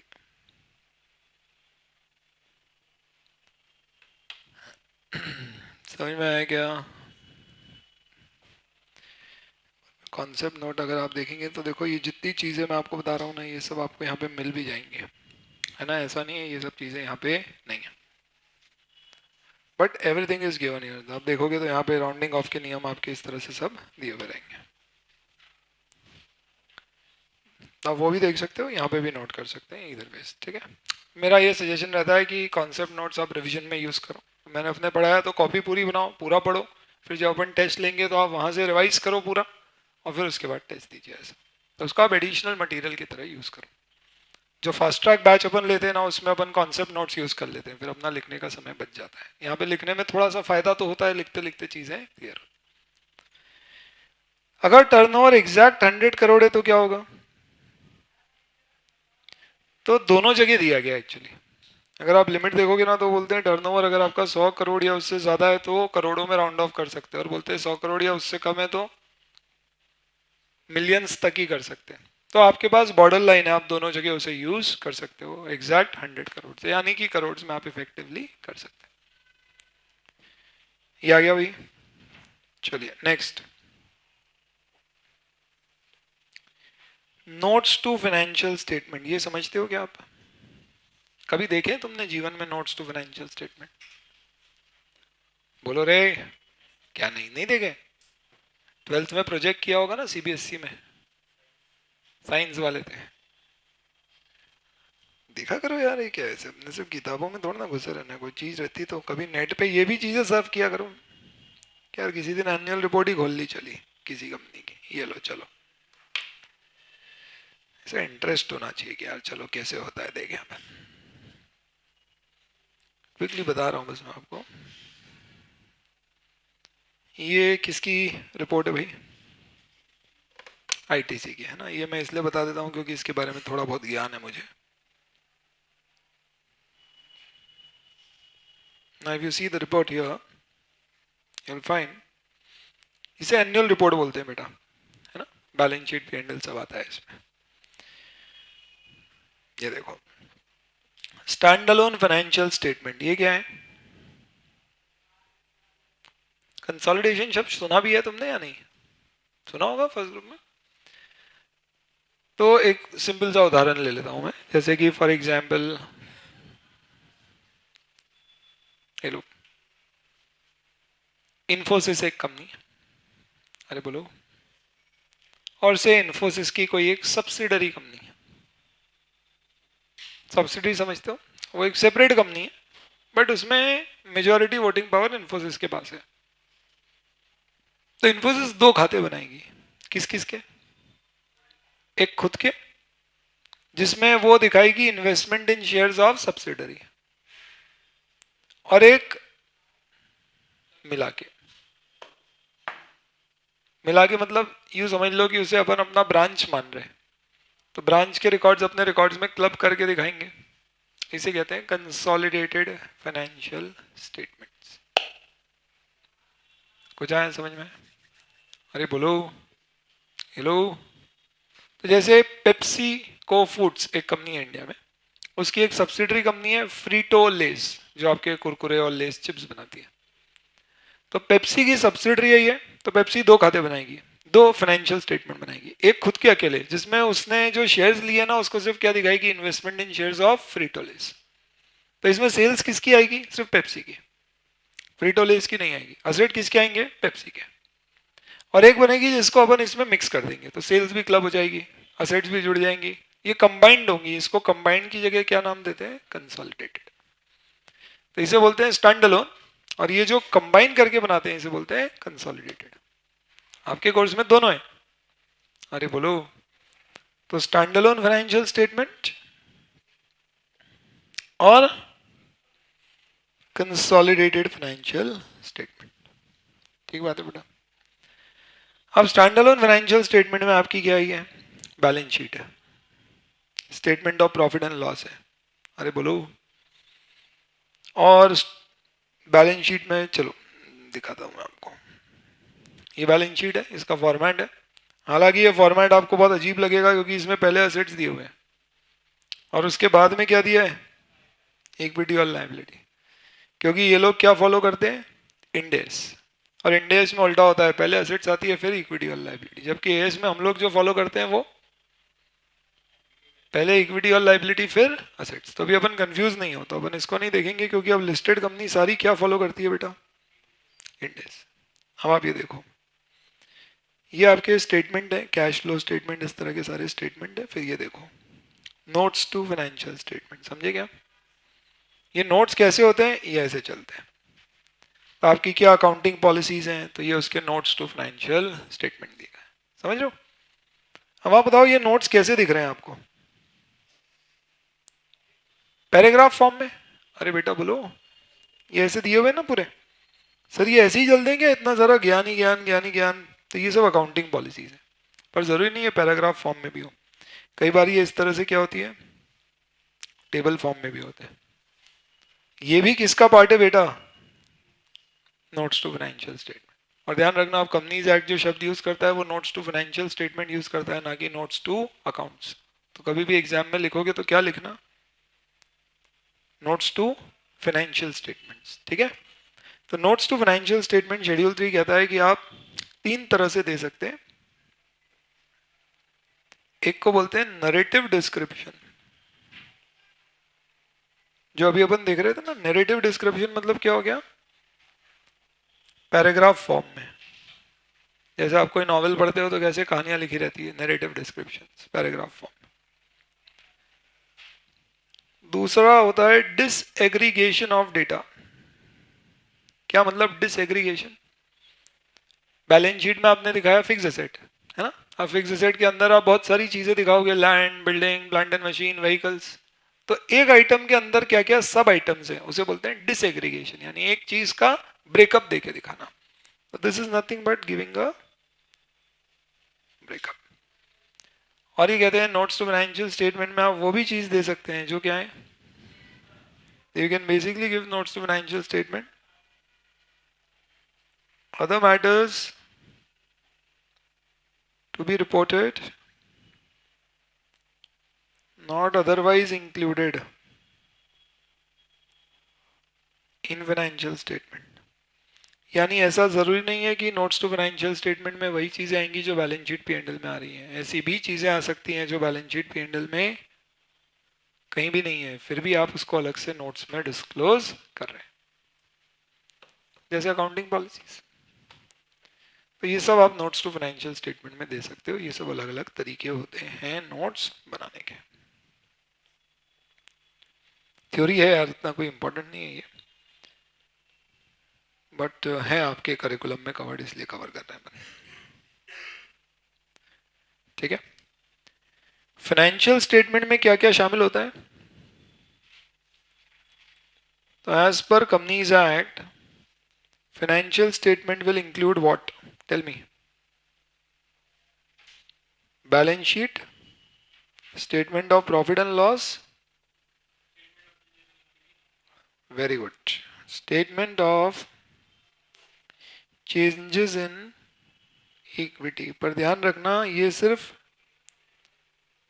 इंडेस वाली कंपनीज पर लागू होता है, मतलब आप लोग इसको इंटरमीडिएट में नहीं पढ़ पाओगे, क्योंकि ये सिर्फ कौन सी कंपनियां बनाती हैं?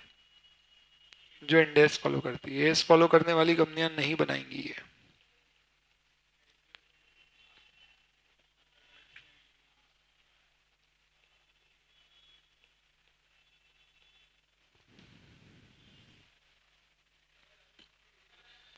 ठीक है बेटा, बोलो हेलो।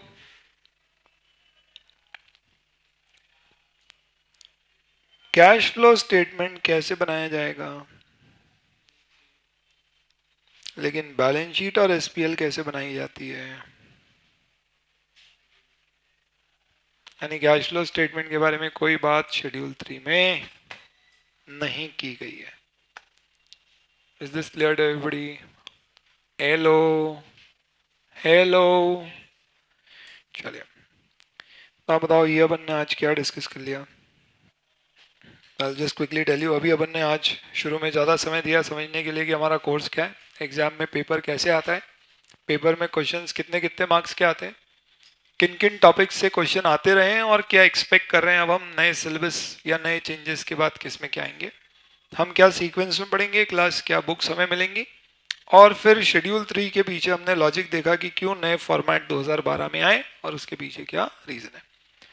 कॉन्सेप्ट नोट से आप रिवाइज करेंगे अगर आज, तो आज आप क्या क्या पढ़ सकते हैं? You can study applicability, authority, structure, financial statement की डेफिनेशन, जनरल इंस्ट्रक्शंस, बस यहाँ तक। मेन अपना जो डिस्कशन शुरू होगा एग्जाम पॉइंट ऑफ व्यू से इस पर्टिकुलर चैप्टर का, वो अब अगले सेशन से होगा, जिसमें हम क्या पढ़ेंगे? करंट असेट्स, जो हमारा सबसे इंपॉर्टेंट डिस्कशन है। यानी आज के हमारे इस पर्टिकुलर चार्ट में हमने सिर्फ क्या कवर कर लिया बेटा? एप्लीकेबिलिटी और बेसिक रूल्स। कल से हमारा डिस्कशन किस पे शुरू हो जाएगा? Balance sheet. ठीक है, तो we'll spend 1 or 2 lectures just to get an understanding of these things, और आप देखना इसको आपको बहुत फायदा मिलेगा आगे के चैप्टर्स में. चलिए, थैंक यू.